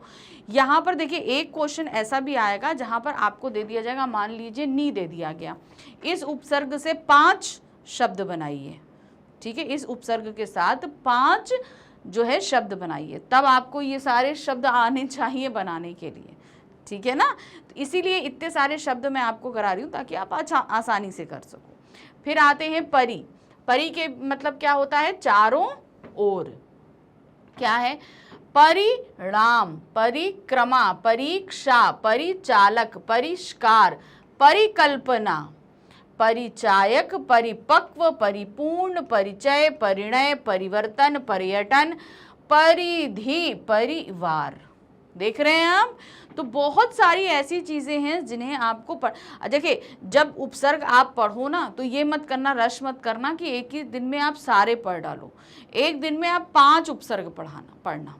ठीक है, एक दिन में 5, जैसे यहाँ तो मैं एक ही दिन में एक ही टाइम में आपको करा रही हूँ, लेकिन जो मैंने अपना तरीका अपने आप से सीखा था जब मैं पढ़ती थी, तो कोई भी चीज़ जो क्वांटिटी में बहुत ज़्यादा हो, जो हमें पढ़नी हो, तो एक दिन में हर बच्चे की अपनी अपनी कैपेसिटी होती है। तो मैं ये देखती थी, जैसे पर्यायवाची ले लो या विलोम ले लो, हम लोग छोटे से पढ़ते हैं। अब पर्यायवाची भी बहुत सारे होते थे, तो जब मेरे को याद है मैं 7th 8th में थी ना, तो मैं एक साथ नहीं पढ़ती थी, क्योंकि एक साथ वो चीज़ें याद नहीं हो सकती हैं। तो उसके लिए मैं क्या करती थी, एक दिन में मैं 5 उठाती थी, 5 पढ़ती थी अच्छे से। सुबह पढ़ लिया, जैसे स्कूल गए, स्कूल अब एग्ज़ाम्स के टाइम में होता था, हम लोग जल्दी आ जाते थे, तो या उससे पहले होता था, जब हम पढ़ना शुरू करते थे शाम के टाइम हमने 5 पढ़ लिए। फिर उसके बाद 1 घंटे बाद उसको रिवाइज़ किया, और फिर सोने से पहले हम अपने मम्मी या पापा को उसको पूरा सुना दिया करते थे। तो इस तरीके से 2 बार पढ़ने के बाद एक बार सुना दिया, फिर उसके बाद नेक्स्ट डे जब हम 5 उठा रहे हैं तो उससे पहले वो 5 हम, जैसे 5 हमने पढ़ लिए, 1 से 5 तक हो गए, दूसरे दिन हम 6 से 10 तक जब पढ़ेंगे ना, तो क्या करते थे, पहले वो 1 से 5 तक के हम रिवाइज़ करते थे, फिर वो 6 से लेकर 10 तक पढ़ते थे। फिर वही करते थे, एक बार पढ़े, फिर 1 घंटे बाद पढ़ा, फिर शाम को हम क्या करते थे, 1 से लेकर 10 तक पूरे अपने मम्मी या पापा को सुनाते थे, या लिख, मेरे मम्मी पापा तो बोलते थे हमें सुनना नहीं, हमें लिख के दिखाओ। तो हमारे यहाँ तो ये एक ट्रेडिशन था कि हमें कोई भी चीज़ ओरली नहीं सुननी है, आपको जो कि चाहे इंग्लिश हो, हिंदी हो, मैथ्स हो, साइंस हो, ज्योग्राफी, जो कुछ भी हो, आपको सब कुछ लिख के दिखाना होता था। तो हम वर्बली जो है बहुत कम सुनाया जाता था। तो ये एक टेंडेंसी डाली कि जब आप उपसर्ग पढ़ना तो एक दिन में 5 पढ़ना, फिर दूसरे दिन जब 5 लेना तो उससे पहले के जो है वो रिवाइज करना। तो इस तरीके से ये सारे आपको याद होते जाएंगे। नेक्स्ट आते हैं 15th आपका जो आ रहा है वो है प्र का मतलब क्या होता है? अधिक या आगे। ठीक है, तो यहां पर प्र लगेगा। यहां पर प्रकार, प्रगति, प्रसार, प्रचार, प्रस्थान, प्रेरणा, प्रक्रिया, प्रवाह, प्रणाम, प्रहार, प्रताप, प्रभाव, प्रसिद्धि, प्रयत्न, प्रबल, प्रस्ताव, प्राध्यापक। यहाँ प्र प्लस अध्यापक है तो प्रा लगा है तो ये बड़े आ की मात्रा हो गई अध्यापक, प्रा प्लस अध्यापक। प्राचार, प्रा प्लस आचार्य, प्रदर्शनी, प्रयोग, प्रबल। ठीक है, फिर आ जाते हैं प्रति। ठीक है, अब प्रति समय हमें थोड़ा सा ध्यान देना पड़ेगा। अभी जैसे अति प्लस अंत था अत्यंत, उसी तरह यहाँ पर आपके पास और भी आएंगे। यहाँ पर प्रति होता है विरुद्ध या सामने। यहाँ पर आया प्रतिकार, प्रतिकूल, प्रतिध्वनि, प्रतिनिधि। अब यहाँ पर आ गया, देखो यहाँ पर प्रति प्लस अक्ष है। यहाँ पर क्या है? प्रति प्लस अक्ष, तो ये क्या बन जाता है? प्रत्यक्ष। फिर आते हैं प्रतिरूप, प्रतिरोध, प्रतिवादी, प्रतिदिन, प्रतिहिंसा, प्रतिष्ठा, प्रति प्लस इष्ठा, प्रतिदान, प्रत्यागत। यहाँ पर प्रति प्लस आगत, यहाँ का मूल शब्द क्या है? आगत। फिर है प्रतिवाद। ठीक, नेक्स्ट आ जाते हैं वी। वी के साथ क्या आएगा आपका? वी का मतलब होता है विशिष्ट या भिन्न। कोई चीज किसी चीज से अलग है या थोड़ी विशिष्ट है। क्या होगा यहाँ पर? विकार, विवाद, विदेश, विनाश, वियोग, विशिष्ट, विरोध, विकल, विभाग, विशुद्ध, विराम, विपक्ष, विनय, विजय, विज्ञान, विमुख, विख्यात, विज्ञ, विपथ, विलक्षण, विशिष्ट। अभी हो गए 17, तो टोटल यहाँ पर कितने बताए गए थे? 22। अब हम आ गए 18 और 19 पे। तो अब आ जाते हैं सम। सम के बाद देखिए क्या होता है, आप लोगों को मैंने पहले भी बताया है, जो पंचमाक्षर होता है वो पंचमाक्षर हमेशा अनुस्वार में बदल जाता है। तो ये जो देख रहे हो माँ पंचमाक्षर होता है तो सम हो जाता है। ठीक है, सम के बाद क्या होता है? पूर्णता या साथ। अब इसको क्या कहते हैं? देखिए यहाँ पर संयम, संशय, संभव, संकल्प, संगति, संजय, संग्राम, संतुलन, सन्यासी, सम्मेलन, संरक्षण, संस्थान, संशोधन, संहार, सम्मुख, संगम, संचय, संतोष, संताप, संपूर्ण, सम्मान, संयोग, संघात। ठीक है ना, तो कितने सारे आपने पढ़े। फिर हम नेक्स्ट आ जाते हैं सु। सु का मतलब क्या होता है? अच्छा। सु का मतलब क्या होता है? अच्छा। यहाँ पर क्या है? सुगम, सुभावन, सुलभ, सुराग, सुराज, सुपुत्र, सुकर, सुदूर, सुपथ, सुफल, सुजन, सुशील, सुयोग, सुव्यवस्थित, सुकर्म, सुनय, सुबोध, सुमनोहर, सुपात्र, सुशिक्षित, स्वच्छ, स्वागत। ठीक है, सु प्लस आगत, स्वागत। तो यहाँ पर हमारे हो गए 19 कंप्लीट। आगे बढ़ते हैं, अब आ गए 20, 21, 22। अभी देखिए मान कर ये हमारे सब चल रहे हैं तत्सम उपसर्ग। याद रखना, जो संस्कृत से हिंदी में लिए गए हैं और एज इट इज ऐसे ही हम इस्तेमाल कर रहे हैं, इनमें तब्दीली नहीं की गई है। आगे बढ़ते हैं अंतः या अंतर, भीतर के अर्थ में। ठीक है, भीतर किसी, यहाँ पर क्या लिया जाता है? कोई चीज किसी के अंदर है तो उसके लिए हम अंतः या अंतर बोलते हैं। अंतःकरण, तो देखो अंतः हो गया ना, अंतःकरण। अंतर जातीय, अंतर, ये अब रा क्या हो गया? ये ऊपर चला गया, अंतर जातीय। फिर ये सॉरी यहाँ पर आपका हलंत है, ये यहाँ पर जो हट गया है। अंतर मन, अंतरदेशीय, अंतरराष्ट्रीय, अंतर्मुखी, अंतर ध्यान, अंतःकरण, अंतःपुर। तो यहाँ पर क्या है? जो कोई चीज किसी के अंदर है या भीतर के अंत में लिया जा सकता है। अंतःकरण तो हम अपने मन के भीतर की बात करते हैं कि हमारे मन के भीतर की कोई बात छिपी हुई है, तो ये हमारे अंतःकरण में है, हमारे मन में छिपी हुई है। ठीक है, अब जैसे इसी तरीके से आता था क्या, आप राजा महाराजाओं में देखोगे क्या होता, उनके अंतःपुर में, अंतःपुर कौन सी जगह होती थी, जो उनके रानियों महारानियों के उनके अपने पर्सनल बेडरूम की बात होती थी, उसके बारे में बात होती थी, तो वो कहा जाता था अंतःपुर, यानी कि वो भीतर की बात, छिपी हुई, हाइड हुई जो चीज होती थी उसके लिए कहा जाता था। नेक्स्ट आते हैं आ का मतलब होता है आभार।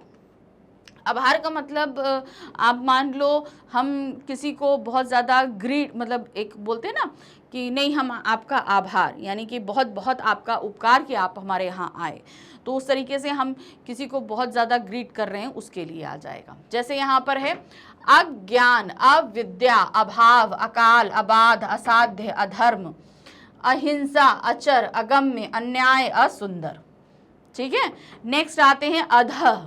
अभी हम लोगों ने अतः पढ़ा, अब क्या है अधः, ध है, क्या है नीचे के अर्थ में लिया जाएगा, कोई चीज किसी के नीचे है। अंतः मतलब होता है भीतर, अधः मतलब होता है अंदर। अधःपतन, अधोगति, अधोलिखित, अधोमुखी, अधोपतन, अधःस्थल। ठीक है, तो इस तरीके से हमारे यहाँ पर खत्म हो गए तत्सम। तत्सम जो उपसर्ग हैं वो, अच्छा अभी और भी हैं, अरे बाबा रे 22 दिए थे, इन्होंने भी और भी दिए हुए हैं, यहाँ पर टोटल हमारे पास में 30 हैं। ओके चलिए देखते हैं आगे क्या है, मैं तो समझी थी 22 ही हैं। नेक्स्ट है आपका अन। अन का मतलब होता है अभाव, तो यहाँ पर अन, यहाँ पर ना है, तो यहाँ अनुपम, अन प्लस उपमम है। ठीक है, अन, अनुपमम, अनर्थ, अनायास, अनादि, अनेक, अनुचित, अनिच्छा, अनंत, अनाचार, अनागत, अनिच्छा। तो यहाँ पर देख रहे हैं, यहाँ पर अन प्लस उपमम है, अन प्लस अर्थ है, यहाँ पर अन प्लस आयास है, अन प्लस आदि है, यहाँ अन प्लस एक है, यहाँ अन प्लस उचित है, अन प्लस इच्छा है, अन प्लस अंत है, अन प्लस आचार है, अन प्लस आगत है, अन प्लस इच्छा है। ठीक है, फिर नेक्स्ट आते हैं अलम। अलम का मतलब होता है बहुत, तो यहाँ पर इसका मतलब हुआ अलंकार। ठीक है, फिर अलंकरण क्या है, अब इसका उच्चारण ना हो जाता है, याद रखना अलम का जो है वो अलन हो जाता है। फिर कु का मतलब होता है बुरा, कुकर्म, कुपुत्र, कुरूप, कुयोग, कुपात्र, कुकृत्य, कुख्यात, कुलक्षणा, कुमति, कुभाग। ठीक है, फिर आते हैं चिर। चिर का मतलब क्या होता है बहुत देर। ठीक है, यहाँ पर क्या है चिरायु, चिरजीवी, चिर परिचित, चिरकाल, चिरकुमार, चिरस्थायी, चिरजीव, यानी कि कोई चीज बहुत लंबी हो रही, जैसे बोलते हैं ना चिरंजीवी, तो चिरंजीवी का मतलब क्या होता है आप बहुत लंबा जियो, आशीर्वाद के तौर पे मिलते हैं ना चिरंजीवी भव, तो यहाँ पर इसका मतलब क्या होता है आपकी उम्र बहुत लंबी हो। नेक्स्ट आ जाते हैं तिर या तिस, या ना यहाँ पर है तिरस या तिरह, इसका मतलब होता है निषेध किसी चीज का, कि मनाही जिसको हम बोलते हैं, तिरोभाव, तिरोहित या तिरस्कार। ठीक है, तो जिनमें कुछ कम शब्द हैं वो कम है, ज्यादा लेकर आई हूं, वैसे जितने जितने लेकर आई हूं उससे भी अभी और ज्यादा होते हैं। फिर है पर का मतलब क्या होता है अन्य, यानी कि कोई दूसरा। ठीक है, जैसे परजीवी, तो परजीवी क्या होता है जिसको हम पैरासाइट बोलते हैं, जो दूसरे के ऊपर जीवित रहता है। ऐसे बहुत सारे पैरासाइट्स होते हैं, हम सभी के बारे में, जैसे अमीबा है और ये सारी चीजें होती हैं, सभी पैरासाइट है। ये क्या करते हैं, ये हमेशा किसी दूसरे के ऊपर जीवित रहते हैं। तो पर का मतलब होता है अन्य, तो यहाँ पर क्या है परदेश, परलोक, पराधीन, परोन्मुखी, तो यहाँ पर प्लस मुख पर आपेक्षी, यह है पर मुखापेक्षी, तो यहाँ पर दो उपसर्ग लगे प्लस मुख। ठीक है, यहाँ पर दो उपसर्ग हैं। फिर आ जाते हैं पुनर का मतलब होता है फिर, कोई चीज, जैसे पुनर्जन्म बोलते हैं ना, फिर से कोई चीज कोई जीवित हो जाता है उसके लिए बोलते हैं। पुनर्विवाह मतलब दोबारा विवाह, पुनर्जागरण, पुनरागमन, पुनर्मिलन, पुनर्जन्म, पुनरुत्थान, पुनर्निर्माण, पुनरावृत्ति, पुनरभ्य, पुनरुक्ति, पुनरवा, पुनर्कथन। फिर दूसरा क्या है पुरस। पुरस क्या का मतलब क्या होता है सामने, तो इसका मतलब क्या होगा पुरस्कार, पुरस्कर्ता। ठीक है, तो यहाँ चलिए अब तत्सम उपसर्ग खत्म हो गए जो संस्कृत के उपसर्ग थे। अब हम बढ़ रहे हैं अपने किसमें, तद्भव उपसर्ग में। तद्भव उपसर्ग क्या होते हैं? तद्भव उपसर्ग मूलतः संस्कृत के तत्सम उपसर्गों के ही विकसित हुए रूप हैं। ये मुख्यतः अभाव, निषेध, असंख्या, अच्छाई, बुराई, पूर्णता आदि का अर्थ लिए हैं। इन्हीं को हिंदी उपसर्ग भी कहा जाता है। कुछ प्रमुख तद्भव उपसर्ग इस प्रकार हैं। तो मतलब क्या है, लिए संस्कृत से गए हैं लेकिन हिंदी में प्रयोग के बाद इनके रूप को बदल दिया गया है। ठीक है, अब कुछ उपसर्ग हैं, इनको देख लेते हैं। चलिए यहाँ शुरू करते हैं। अब हम अपने क्या, हिंदी के उपसर्ग। अगर आपको तत्सम तद्भव याद नहीं रहता है तो इससे याद रखना, तत्सम मतलब संस्कृत के उपसर्ग, तद्भव मतलब हिंदी के उपसर्ग। ठीक है, तो चलिए यहाँ पर अब हम शुरू कर रहे हैं अपना हिंदी के उपसर्ग। ये आपको ये ऐसे समझिएगा कि लिए संस्कृत से जाते हैं। ये कहाँ से लिए गए हैं? संस्कृत से लिए गए हैं, लेकिन इनके स्वरूप में बदलाव करके इन्हें दिया गया। जैसे हम लोग ने क्या हम बोलते हैं, जैसे हम लोग संस्कृत में सूर्य बोलते हैं, हिंदी में सूरज बोलते हैं। संस्कृत में अग्नि बोलते हैं, हिंदी में हम आग बोलते हैं। तो वही चीज़ शब्द लिए गए हैं। संस्कृत में अगर हमने ये बोला अग्नि तो वो तत्सम है, अगर आग तो वो बोला तद्भव है। समझ गए? चलिए अब हम यही चीज बता रहे हैं। इसमें सबसे पहले आ या अन आते हैं। क्या आते हैं? आ या अन। तो इसका मतलब होता है अभाव या निषेध। अब आप देखोगे आ जो शब्द है ये हमने संस्कृत में भी पढ़े थे, अभी पढ़ा था ना संस्कृत में, वही चीज। तो यहाँ पर क्या है? अनहोनी। ठीक है, अनपढ़, अनजान, अछूत, अतः, अनबन, अचेत।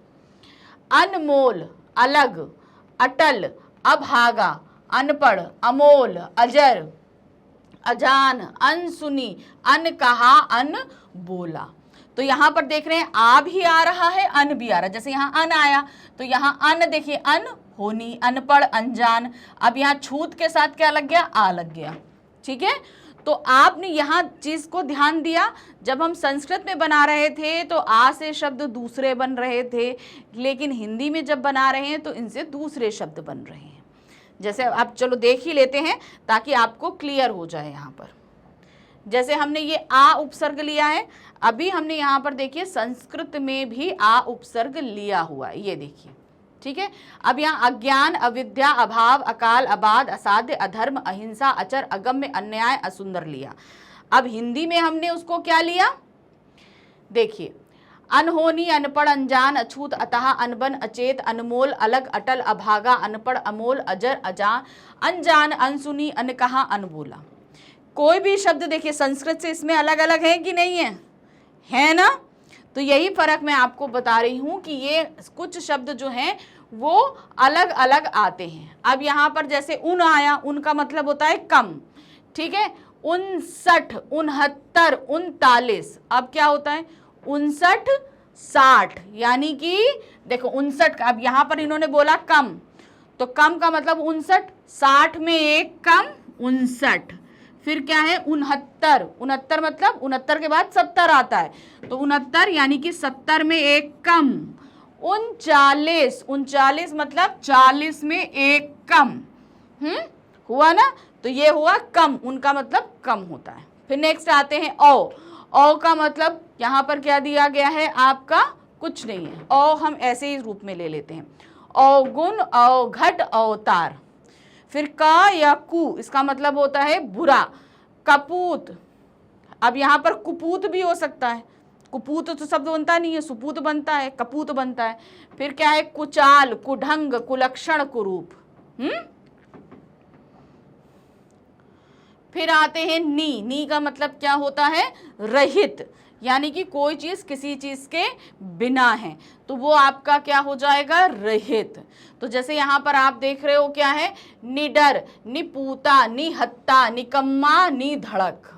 अब आप मोस्टली ये जहाँ पर हिंदी में जो जितने भी आप उपसर्ग देखोगे ना, ये हमारी जो बोलियां हैं उनसे लिए गए हैं।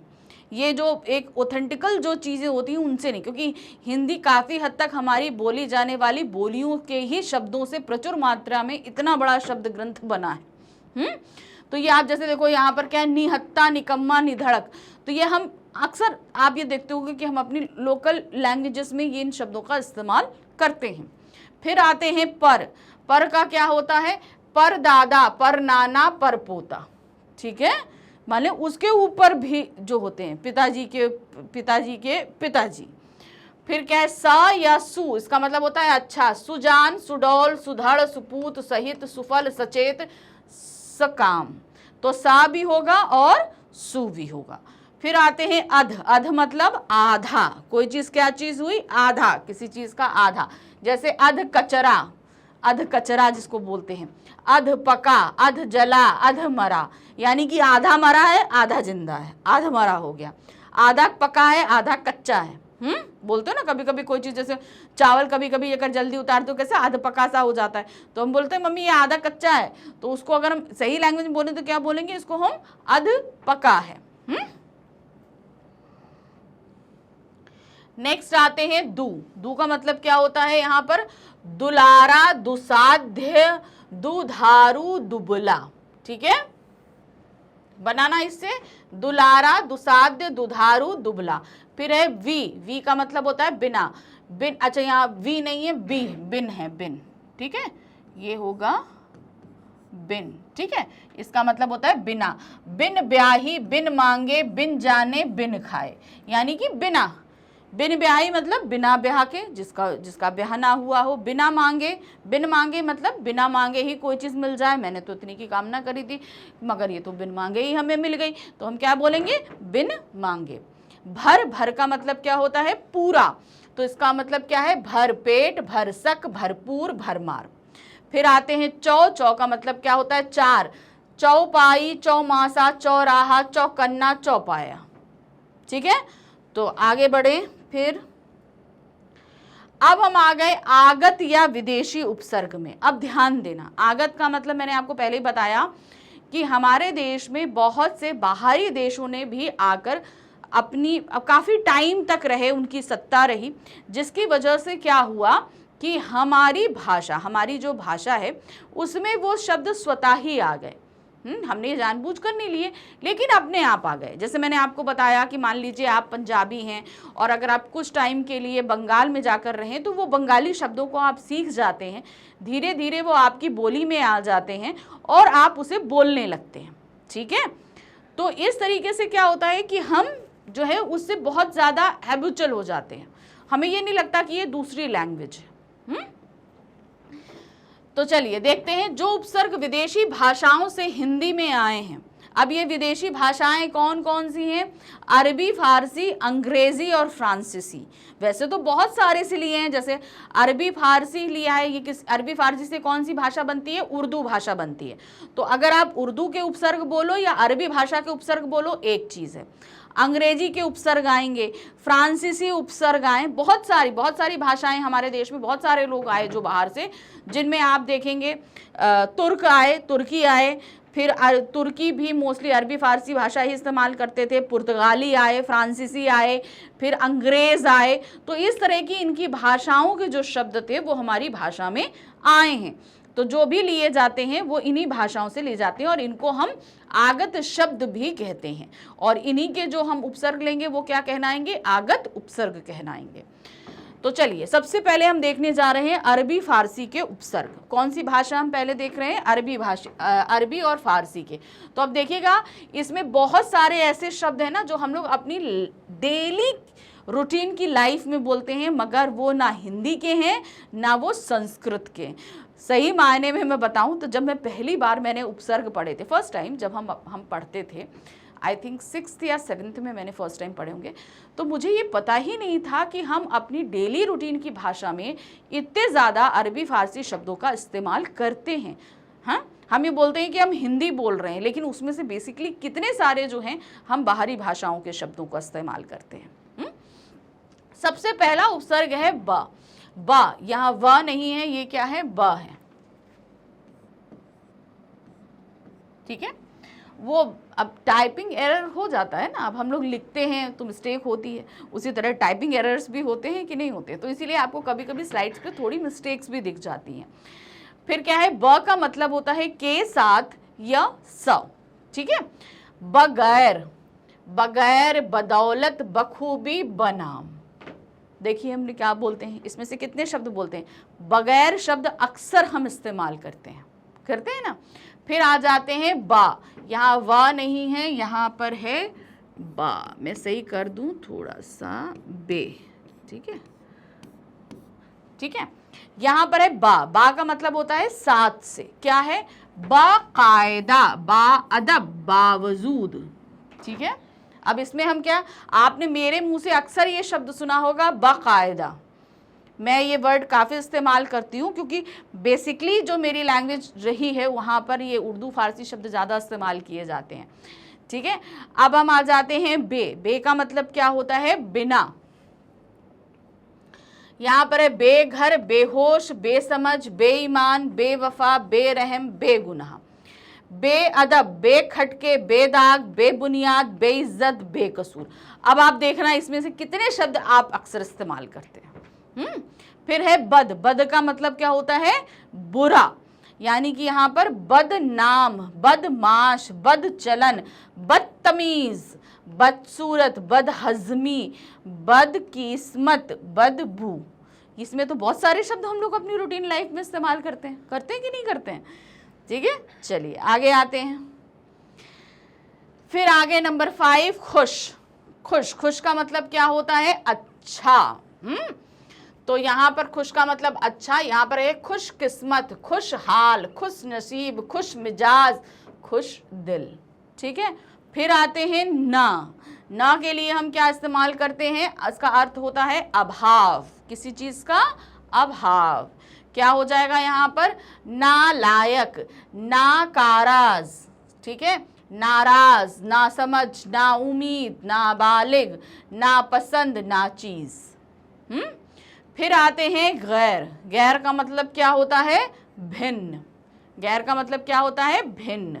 जैसे यहाँ पर है गैर हाजिर, गैर सरकारी, गैर जरूरी, गैर जिम्मेदारी, गैर कानूनी। फिर आते हैं ला। ला में क्या होगा? ला का अर्थ होता है नहीं या अभाव, कि कोई चीज हमारे पास नहीं है या उसका अभाव है, तो होगा ला जवाब। ला के आगे हमने क्या लगा दिया? जवाब। ला इलाज, ला परवाह, ला वारिस, ला पता। तो मूल शब्द के नीचे मैं अंडरलाइन कर रही हूं, ये सब आप लोग ध्यान दे रहे होंगे। हाँ, फिर हम है, हम का मतलब होता है आपस में या साथ। अब जैसे हम अक्सर आप लोग देखते होंगे हम बोलते हैं हम लोग ऐसा करेंगे, ठीक है। मैं जैसा शब्द मेरे मुंह से बहुत कम निकलता है, हम निकलता है, ठीक है। तो हम का मतलब होता है हम सभी के साथ। क्या है? हम उम्र, हम जोली, हम वतन, हम सफर, हम नाम, हम शक्ल, हम राह, हम राज। फिर आ जाते हैं हर। हर का मतलब क्या होता है? प्रत्येक। तो प्रत्येक मतलब हर समय, जिसको हम बोलते नहीं, हर समय। तो उसी देखिए यहाँ पर क्या है? हर वक्त, हर दिल, हर हाल, हर रोज, हर घड़ी, हर तरफ, हर एक, ठीक है। तो ये आपने देखा ना, हर हाल में मुझे ये काम करना ही करना है। तो ये हर हाल शब्द आपके नॉर्मल रूटीन में हम कितना इस्तेमाल करते हैं, तो मगर ये एक क्या है? ये एक आगत शब्द है। फिर है कम। कम का मतलब क्या होता है? थोड़ा, कम समझ, कम वक्त, कम अक्ल, कमजोर, कम उम्र। फिर है दर। दर का मतलब होता है में, दरगुजर, दरअसल, दरमियान, दरकार, ठीक है। फिर आते हैं हर। हर का मतलब होता है मुख्य। यहाँ पर क्या, सॉरी, सर। सर का मतलब होता है मुख्य, सरपंच। फिर क्या होगा? सरदार बोलते हैं ना, तो वो भी मुख्य होते हैं, सरदार, सरपंच। ऐसे बहुत से शब्द होते हैं जिनमें ये लगता है। अब हम आ जाते हैं अंग्रेजी के उपसर्ग। जैसे मैंने बताया था कि मेनली क्या है, अरबी फारसी के और अंग्रेजी के, ये दो उपसर्ग ही लिए जाते हैं। अब अंग्रेजी के उपसर्ग क्या है? देखिए, अंग्रेजी में कुछ उपसर्गात्मक शब्दों का तथा अंग्रेजी उपसर्गों के साथ हिंदी शब्दों के मेल का उदाहरण हिंदी में मिलता है। तो यानी कि कुछ ऐसे शब्द हैं जो आप मानकर चलो हम लोग अपनी डेली रूटीन लाइफ में इस्तेमाल करते हैं, वो इंग्लिश के शब्द हैं। तो जैसे अब यहाँ पर आ रहे हैं कौन कौन से उपसर्ग, ध्यान से देखिएगा। यहाँ पर क्या आ रहा है? सबसे पहला उपसर्ग आ रहा है डिप्टी। सुना है ना? डिप्टी शब्द आप लोगों ने कई जगह सुना होता है। डिप्टी का मतलब होता है उप। क्या मतलब होता है? उप। तो जैसे आ रहा deputy commissioner, deputy collector, deputy director. अब यहाँ पर क्या होगा? उप कमिश्नर, उप कलेक्टर, उप डायरेक्टर, है ना? पढ़ा है कि नहीं पढ़ा है? तो ये हम लोग बहुत अक्सर ये लोग हम लोग सुनते हैं। फिर आ जाता है सब। सब का मतलब होता है अवर। क्या होता है? अवर। यहाँ पर होता है सब जज, सब रजिस्ट्रार, सब कमेटी। तो अब देखिए एक्चुअली क्या हुआ ना कि हमारे देश में जब सारी चीज़ें डेवलप हो रही थी उससे पहले अंग्रेज़ों ने काफ़ी समय तक राज किया, जिसकी वजह से ये पोस्ट हैं, ये सारी चीज़ें एक जो एक स्ट्रक्चर होता है गवर्नमेंट का, वो गवर्नमेंट स्ट्रक्चर बेसिकली हम लोगों ने कहाँ से सीखा? अंग्रेज़ों के द्वारा सीखा। तो अंग्रेज इसीलिए वो शब्द स्वतः ही अपने आप चले आए। उनका हिंदी अनुवाद है, हम ये नहीं कह रहे हिंदी अनुवाद नहीं है, लेकिन मोस्टली हम लोग इन्हीं नामों से उनको जानते हैं। अब जैसे आ जाता है हेड। हेड का मतलब क्या होता है? मुख्य। Head master, head clerk, head mistress. आप लोग के स्कूल में होती है ना, हेड मिस्ट्रेस होती है, बहुत सारे हेड क्लर्क होते हैं। तो ये सभी आपके क्या कहलाते हैं? यानी कि ये मुख्य हैं, टीचर्स के अपर साइड में रहते हैं। फिर आते हैं हम डबल। डबल का मतलब होता है दुगुना। अब सबसे पहले डबल रोटी हम लोग याद है ना, देखो क्या है? डबल रोटी, डबल खुराक, डबल बेड। अब डबल बेड हम लोग अपने बेड में अगर करें तो क्या होता है? हम लोग डबल बेड है, एक किंग साइज होता है, एक क्वीन साइज होता है, तो डबल बेड रूम में पड़ता है। अब उसे बोले दुगुना बेड। दुगुना बेड क्योंकि भाई दो बेड्स को मिलाकर एक बड़ा बेड बनाया जाता है, तो उसको हम लोग बोल देते हैं डबल बेड। फिर आ जाते हैं यहाँ पर फुल। फुल का मतलब फुल है, यानी कि पूरा। तो यहाँ पर होगा full sweater, full shirt, full proof. तो यहाँ पर क्या हो गया? देखिए हम लोग फुल स्लीव का जब पहनते हैं तो बोलते हैं ना फुल स्लीव है, बोलते हैं कि नहीं? तो मतलब वो पूरी बाह का है। फिर आते हैं हाफ। हाफ का मतलब क्या होता है? आधा। हाफ मतलब आधा। Half shirt, half pant, half कमीज। अब ये मोस्टली हम लोगों के रूटीन लाइफ में बोले जाने वाले शब्द हैं जिनको हम लोग अक्सर इस्तेमाल करते हैं, ठीक है? तो ये रहे हमारे अंग्रेजी के। अब हम आ जाते हैं कुछ एक से अधिक उपसर्गों का प्रयोग। अब हम क्या करते हैं, कभी कभी कुछ शब्द ऐसे लेते हैं जिसमें एक से अधिक उपसर्गों का प्रयोग होता है। जैसे अभी हम जब बीच में आपको समझा रहे थे, संस्कृत के उपसर्ग समझाए मैंने, हिंदी के उपसर्ग समझाए, उसमें एक आध शब्द ऐसे थे जिसमें कई उपसर्गों का प्रयोग किया गया था ना। तो अब हम ऐसे ही कुछ उपसर्गों को देखने वाले हैं। चलिए देखते हैं। जैसे यहां पर देख रहे हैं शब्द है असुरक्षित। तो ध्यान दीजिए, पहला तो यहां पर शब्द बनता है, मूल शब्द है रक्षित, ठीक है? ये मूल शब्द है। फिर उसके बाद एक सुरक्षित हो जाता है, फिर असुरक्षित हो जाता है। तो एक मूल शब्द से कितने बने? तीन बन रहे हैं ना। एक हो रहा है रक्षित, दूसरा सुरक्षित, तीसरा असुरक्षित। तो यहां पर असुरक्षित, ये तो रक्षित जो है ये हमारा क्या है? ये मूल शब्द है। फिर आते हैं अनासक्ति। तो यहां पर शक्ति मूल शब्द है, ठीक है? शक्ति अन प्लस आ, तो अन प्लस आ अनासक्ति। तो यहां शक्ति मूल शब्द है, अन और आ ये दो हमारे क्या बन रहे हैं?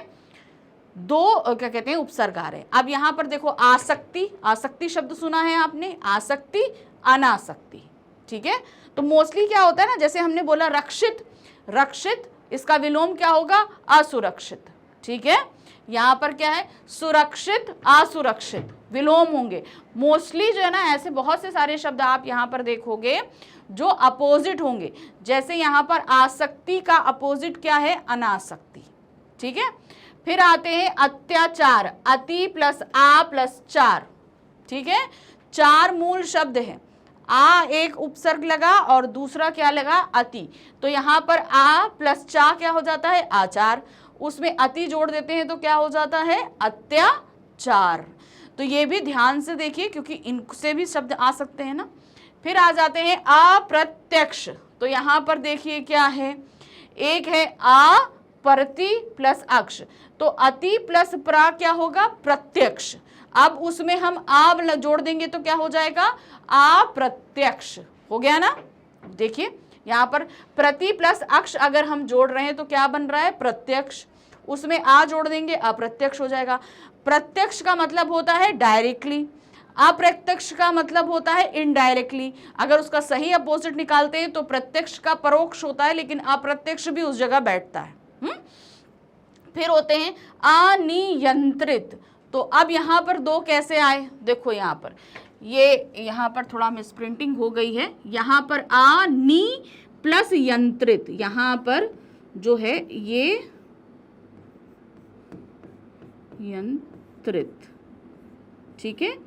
यहां पर आ प्लस नी प्लस यंत्रित है, तो यंत्रित प्लस लिया क्या हुआ, नियंत्रित। अपोजिट कर दो, अनियंत्रित हुआ ना।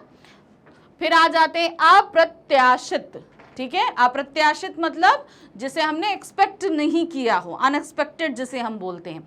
तो प्रति प्लस आशित हो जाएगा, क्या होगा, प्रत्याशित, एक्सपेक्टेड। एक्सपेक्टेड का मतलब होता है प्रत्याशित, और अगर अनएक्सपेक्टेड होगा तो क्या बोलेंगे, अप्रत्याशित। प्रत्युपकार, तो यहां प्रति प्लस उप प्लस कार, मूल शब्द है कार, उप जोड़ दोगे क्या हो जाएगा, उपकार। किसी का मेरे ऊपर उपकार है, अब उसका हम प्रत्युपकार बोलेंगे यानी कि उस उपकार का हम कुछ उत्तर दें, मतलब उसने मेरे साथ इतना अच्छा किया तो उसका भी हम भला करेंगे ना, तो वो हो जाएगा प्रत्युपकार। फिर नेक्स्ट आते हैं प्रत्यालोचना। तो प्रति प्लस आ प्लस लोचना, आ प्लस लोचना क्या हो जाएगा, आलोचना। फिर होगा प्रत्यालोचना, यानी आलोचना की भी आलोचना हम करते हैं, प्रत्यालोचना। फिर नेक्स्ट है समाचार, सम प्लस आ प्लस चार, आ प्लस चार आचार, उसमें सम जोड़ दिया, हो गया समाचार। समालोचना, सम प्लस आ प्लस लोचना, वो तो हमने अभी, अच्छा यहाँ पर प्रति बताया हमने, क्या है देखिए, आ प्लस लोचना हुआ क्या, आलोचना। फिर क्या, समा सा जोड़ दिया, समालोचना। सुसंगठित, सम प्लस गठित हो जाता है संगठित, फिर उसमें हम सु जोड़ देते हैं तो क्या हो जाता है, सुसंगठित। नेक्स्ट आते हैं पर्यावरण, परि प्लस आ प्लस वरण, ठीक है, क्या हो जाएगा, वरण मूल शब्द है, आ है फिर परि है, आ प्लस वरण आवरण, फिर उसमें परि जोड़ देते हैं तो क्या हो जाता है, पर्यावरण। नेक्स्ट है व्याकरण, तो यहां पर क्या होगा, वी प्लस आ प्लस करण, व्याकरण, ठीक है। फिर निराकरण, अच्छा एक चीज ध्यान रखना, ये एक बहुत इंपॉर्टेंट उपसर्ग है, ये ध्यान रखना, इसको मैं आपको बोल रही हूँ, ये इंपॉर्टेंट उपसर्ग है। क्यों मैं बोल रही हूँ, क्योंकि मैंने जो पिछले 5 साल के कुछ क्वेश्चन पेपर्स में देखा है, उसमें कम से कम नहीं तो 3 बार ये पूछा गया है, ठीक है। क्लास 9th के जो डिफरेंट स्कूल्स में जो आते हैं, या जिनके सैम्पल पेपर्स में जो हम लोग सॉल्व कराते हैं, उनमें ये चीज़ कई बार पूछी जाती है। ये एक ऐसा है जो कई बोलते हैं कि भाई व्याकरण का अगर हम विग्रह करेंगे तो क्या होगा, तो व्याकरण का विग्रह भी, जैसे संधि अभी आप लोग पढ़ोगे ना, तो उसमें भी ये विग्रह आएगा, तो वी प्लस आ प्लस करण, ये ध्यान रखना। नेक्स्ट आ जाते हैं निराकरण, क्या है, निहि प्लस आ प्लस करण, तो करण मूल शब्द है, इसमें 2 उपसर्ग है, नी और आ हमारा जुड़ा हुआ है। नेक्स्ट आते हैं प्रत्याघात, प्रति प्लस आ प्लस घात, तो घात हमारा मूल शब्द है, उसके प्लस आ लगाएंगे तो आघात हो जाएगा, प्रति लगा देंगे तो क्या हो जाएगा, प्रत्याघात। फिर है निरभिमानी, निरभिमानी, तो निर प्लस अभी प्लस मानी, तो मानी हमारा क्या है, वो मूल शब्द है, अभी उसके साथ बोल देंगे अभिमानी, अभिमानी हो जाता है। फिर निर जोड़ देंगे तो क्या हो जाएगा, निराभिमानी। तो यहां पर आपने देखा एक साथ कई उपसर्ग कुन शब्दों में लगते हैं, वो बता दिया। चलिए अब आ जाते हैं उपसर्ग संबंधी विशिष्ट तथ्य, कुछ फैक्ट्स आपके लिए जानना जरूरी है, क्योंकि अक्सर क्या होगा ना, अब देखिए यहाँ पर आपको मैं ये क्यों बता रही हूँ, क्योंकि मैम हमने सीख लिया, हो गया उपसर्ग, अब आप क्यों इतना पीछे बता रहे हो। बात ये है कि अभी तक जब तक आपके पास MCQs बेस्ड क्वेश्चन आते थे, तब तक आपके लिए खाली इनके उपसर्ग के रूप स्वरूप जान लेना बहुत था, लेकिन अब थ्योरिकल क्वेश्चंस आ रहे हैं, यानी कि वर्णात्मक प्रश्न आ रहे हैं, जिन्हें आपको लिखना पड़ेगा लिटरली। अब उसमें क्या पूछ लिया जाए, आप कैसे करोगे, तो इसलिए आज हम पूरी तरीके से हम ये चाह रहे हैं ताकि आप अति लघु, लघु उत्तरीय किसी तरह के भी प्रश्न पूछे जाएं आप इजीली तरीके से बता पाओ। देखो यहाँ क्या है, एक उपसर्ग का एक ही अर्थ नहीं होता है। जैसा अभी हमने देखा कई उपसर्गों के दो दो तीन तीन अर्थ होते हैं। एक ही उपसर्ग एक से अधिक भिन्न अथवा कभी कभी बिल्कुल विपरीत अर्थ भी प्रदान करता है। जैसे निर उपसर्ग का मतलब निषेध भी होता है, निषेध भी करता है और नियम भी बनाता है। यानी कि नी का मतलब क्या है, किसी चीज की मनाही भी हो सकती है। नी का मतलब क्या है, वो निषेध भी बना रहा है। निषेध मतलब निषेध यानी कि मनाही। वही नियम भी बना रहा है यानी कि कुछ रूल्स भी बना रहा है। वि का मतलब क्या होता है, विशिष्ट और वियोग दोनों ही बनता है। विशिष्ट यानी कि कोई चीज़ बहुत अच्छी है, वियोग मतलब किसी को जोड़ना। तो इसलिए आप ये समझो कि हम किसी एक अर्थ के साथ किसी शब्द से उसको जोड़ दें तो उसका पर्टिकुलर वही अर्थ निकलेगा, तो ये ज़रूरी नहीं। कभी कभी नी शब्द जो है वो पॉजिटिव अगर अर्थ देगा तो वहीं दूसरी जगह वो नी निगेटिव भी दे सकता है। जैसे आप यहाँ पर देख रहे हो नी से अगर निषेध बन रहा है तो इसका अर्थ निगेटिव निकलता है। लेकिन अगर हम नियम बनाते हैं तो यानी कि कुछ रूल्स बना रहे हैं जो कि एक पॉजिटिव चीज़ देता है। तो इसीलिए एक उपसर्ग के एक से अधिक अर्थ हो सकते हैं। नेक्स्ट आते हैं, तत्सम उपसर्गों में कुछ उपसर्ग ऐसे हैं जो अर्थ तो समान देते हैं, यानी कि उनके अर्थ समान हैं किंतु उनके रूप भिन्न हैं।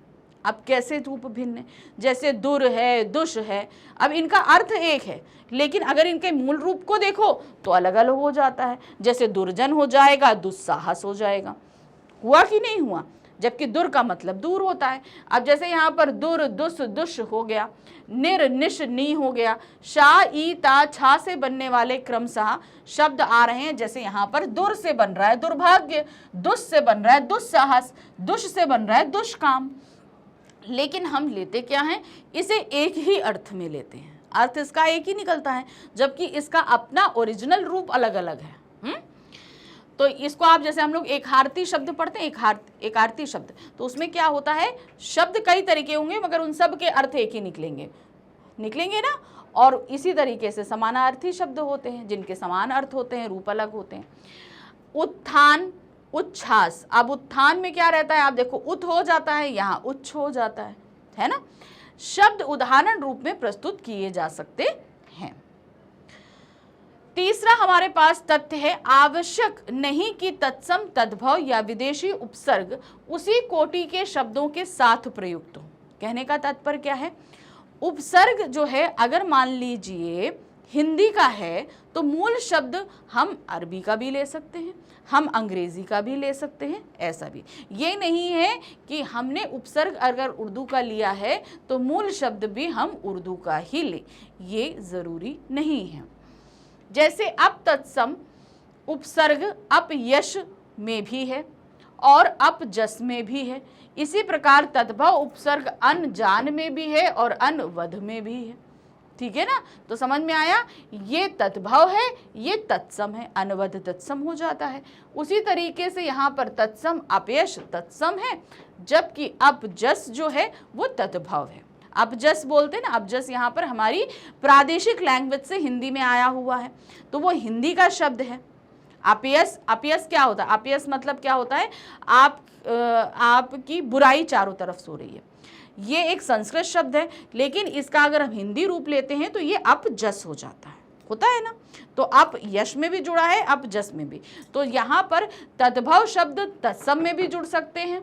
ठीक है, ऐसा नहीं है कि अगर आपने जो उपसर्ग है वो तत्सम लिया है तो उसका मूल शब्द भी आप तत्सम लो, उसे आप तद्भव भी ले सकते हैं। नेक्स्ट आते हैं, उपसर्ग से युक्त किसी शब्द की व्याकरणिक कोटि बदलती है और किसी की नहीं बदलती है। यानी व्याकरण में जो उसकी पोजीशन होती है वो कभी चेंज होती है और कभी नहीं होती है। जैसे अनपढ़, अब अनपढ़ में आप यहाँ पर अन प्लस पढ़ अनपढ़, अज्ञात अतः, तो अब यहाँ पर आप देख रहे हैं कि इनका व्याकरणिक रूप बदलता है। कैसे बदलता है, अनपढ़, अनपढ़ जो हो जाता है वो क्या हो जाता है, वो विशेषण हो जाता है। अज्ञात या अतः जो है वो आपका विशेषण स्वरूप में नहीं आता है। तो व्याकरणीकरण जरूरी नहीं है कि व्याकरण के पोजीशन पे अगर हम एक उपसर्ग लगा रहे हैं तो हर कोई अगर विशेषण है तो वो विशेषण ही रहेगा, ऐसा कोई ज़रूरी नहीं होता है। यहाँ पढ़, ज्ञात और था का व्याकरणिक कोटि में अंतर आ गया है, किंतु अन, अनहोनी, भर, पूर, भर, मार, भर की व्याकरणीकरण कोटि में कोई अंतर नहीं आया। तो कभी कभी क्या है, उनकी पोजीशंस में चेंजेस होते हैं और कभी उनकी पोजीशन में चेंजेस नहीं भी होते हैं। अब क्या है, उपसर्गों के आधार पर शब्द निर्माण के लिए आवश्यक निर्देश, यानी कि जब हम उपसर्ग से शब्द का निर्माण करते हैं तो हमें पर्टिकुलर कुछ चीजों का ध्यान रखना पड़ता है। ठीक है, वो ध्यान रखने वाली बातें क्या हैं? जैसे हैं यहाँ पर, उपसर्ग लगाकर शब्द निर्माण करते समय निम्न बातों पर अवश्य ध्यान देना चाहिए। कौन सी बातें हैं? पहला है, प्रायः जिस प्रकार का शब्द है उसी प्रकार का उपसर्ग उस शब्द के साथ लगाना चाहिए। ठीक है ना, जिस प्रकार का है। भाई देखिए, यहाँ पर उन्होंने बताया, अभी हमने पढ़ा कि ये कुछ फैक्ट्स हैं, लेकिन कोशिश ये करिए कि अगर आप तत्सम शब्द ले रहे हो तो उसके साथ तत्सम शब्दावली ही लगाओ। ऐसा कंपल्सरी नहीं है, लेकिन बनाते समय अगर आप ये करोगे तो एक परफेक्ट शब्द बनेगा। तत्सम शब्द के साथ तत्सम उपसर्ग, तद्भव शब्द के साथ तद्भव उपसर्ग तथा विदेशी शब्द के साथ विदेशी उपसर्ग लगना चाहिए। जबकि कुछ तथ्य अलग बोलते हैं। तथ्य ये बोलते हैं, तथ्य मतलब एक तथ्य का मतलब होता है फैक्ट्स। अब फैक्ट्स कई चीजें क्या होती हैं, एक नियम होते हैं, कुछ कायदे होते हैं, लेकिन उन कायदों को जब हम इम्प्लीमेंट करना चलते हैं ना, तो क्या होता है, वो समय के साथ, सिचुएशन के साथ वो अपने स्वरूप में ढलते हैं। तो नियम तो ये कहता है कि तद्भव के साथ आप तद्भव लगाओ, तत्सम के साथ तत्सम लगाओ, विदेशी के साथ विदेशी लगाओ। लेकिन अक्सर क्या होता है, जब हम इसे इम्प्लीमेंट करने चलते हैं तो ये रूल हमारा बन नहीं पाता। अब अक्सर देखो, सर, सर शब्द क्या है, ये हमारा उर्दू फारसी का जो है वो उपसर्ग है, लेकिन इसे हम लगाते किसके साथ है, पंच, यानी कि तत्सम के साथ लगाते हैं ना। लेकिन यहाँ पर नियम क्या कहते हैं, नियम ये बोलते हैं कि हमेशा तत्सम के साथ तत्सम, तद्भव के साथ तद्भव और विदेशी के साथ विदेशी शब्दों का ही इस्तेमाल करें। जैसे सुतत्सम उपसर्ग है, यह तत्सम शब्द पुत्र के साथ लगाकर सुपुत्र बनता है, किंतु पूत तद्भव है के साथ सुपूत नहीं लग सकता, है ना। तो यहाँ पर उन्होंने बताया कि कुछ ऐसे होते हैं जिनके साथ ये सटीक तौर पर नहीं भी बैठते हैं। नेक्स्ट आते हैं, कभी कभी जब कुछ उपसर्ग भाषा में बहुप्रचलित हो जाते हैं, यानी कि हम लोग की जो बोलचाल की भाषा है उसमें बहुत ज़्यादा प्रचलन में आ जाते हैं, या कभी कभी साहित्यकार नए नए प्रयोग करने लगते हैं। अब साहित्यकार क्या होते हैं, जो लिखते हैं, जो कवि हैं, लेख लिखते हैं या कविता लिखते हैं, तो अक्सर क्या होता है, ये लोग उन भाषा में तोड़ मरोड़ कर देते हैं ना। जैसे कागज को कागद कर देते हैं, है ना। कबीर जी ने क्या बोला, मही कागद छुओ नाही, कलम लियो नहीं हाथ, ये चीज़। तो उन्होंने कागज को क्या बोल दिया, कागद बोल दिया। लेकिन ये प्रचलन, ये ओरिजिनल रूप तो था नहीं, लेकिन साहित्यकार क्या करते हैं, वो लिखते समय इन शब्दों के स्वरूप में बदलाव कर देते हैं। तब भिन्न स्रोत के उपसर्ग भिन्न स्रोत के शब्दों के साथ प्रयुक्त हो जाते हैं, जैसे बेजोड़, अतः। तो यहाँ पर इन्होंने क्या किया, देखो बे शब्द आप ध्यान देना, बे आपका क्या है, ये एक उर्दू का जो है वो उपसर्ग है, अरबी फारसी का उपसर्ग है, लेकिन जोड़ के साथ लग गया। लेकिन जोड़ तो तत्सम शब्द है ना, सॉरी तद्भव शब्द है। तो यहाँ पर क्या हुआ, उर्दू फारसी जो है वो किसके साथ लग गया। अभी मोस्टली ये थोड़ी ना है कि ये उन नियमों के तहत बनाए गए, ये क्या होता है, ये प्रचलन में आ जाते हैं।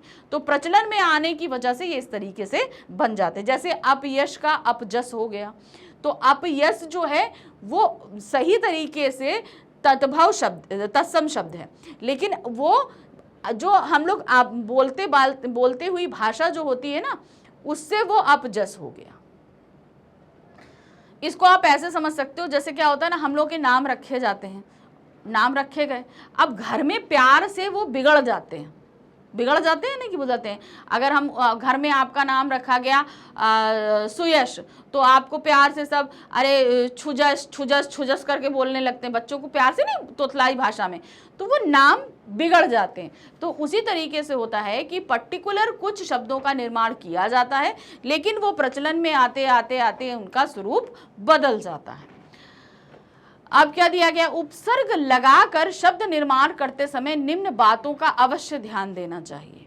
क्या है, एक उपसर्ग एक से अधिक अर्थों में भी प्रयोग हो सकता है, ये तो हमने देखा है, एक उपसर्ग कई अर्थों में इस्तेमाल होता है। नेक्स्ट क्या है, संस्कृत में निषेधवाची यानी कि अन उपसर्ग का रूप हिंदी में अन के रूप में परिवर्तित हो जाता है। संस्कृत में अगर हम अन कहते हैं तो हिंदी में वो अन बन जाता है, वहां पर वो बिना स्वर के है और हिंदी में वो स्वर के साथ हो जाता है। जैसे अन देखा, अन जाना, अन कहा, अन सुनी, तो ठीक है, समझ में आया। जो आपका संस्कृत में अन था, हिंदी में वो अन बन जाता है। तो देखा आपने यहाँ पर कितने सारे नियम थे, मैंने आपको यहाँ पर बताया कि क्या क्या चीजें यहाँ पर हैं। तो उपसर्ग बेसिकली मैंने आपको क्लियर कर दिया कि उपसर्ग में क्या क्या चीजें हो सकती हैं, सभी कुछ, ठीक है। तो अब देखिए, कोई भी चीज है उसकी प्रैक्टिस मस्ट होती है। तो अब हम अपने नेक्स्ट वीडियो में उपसर्ग की कुछ प्रैक्टिस करने वाले, कुछ क्वेश्चंस लेके आएंगे। ये क्वेश्चंस मैं इसलिए आती हूँ क्योंकि भाई आपकी एक प्रैक्टिस तो होती ही होती है, साथ में आप ये चीज जान जाते हो किन किन तरीकों से आपके पास में प्रश्न आ सकते हैं, ठीक है, किन किन तरीकों से प्रश्न आ सकते हैं। तो चलिए मिलेंगे अगली हम अपने वीडियो में, जिसमें हम इनका कुछ अभ्यास कार्य करने वाले हैं, ठीक है। लेकिन उससे पहले आपको डेफिनेट सक्सेस पाठशाला को लाइव सब्सक्राइब शेयर करना है फटाफट, ठीक है।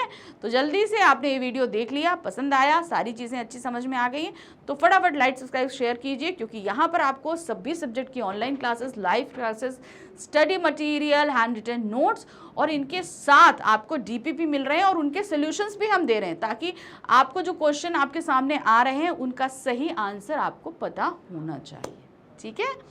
तो चलिए फटाफट लाइक सब्सक्राइब शेयर कीजिए और हम मिलते हैं अगले वीडियो में। Thank you for watching, bye bye.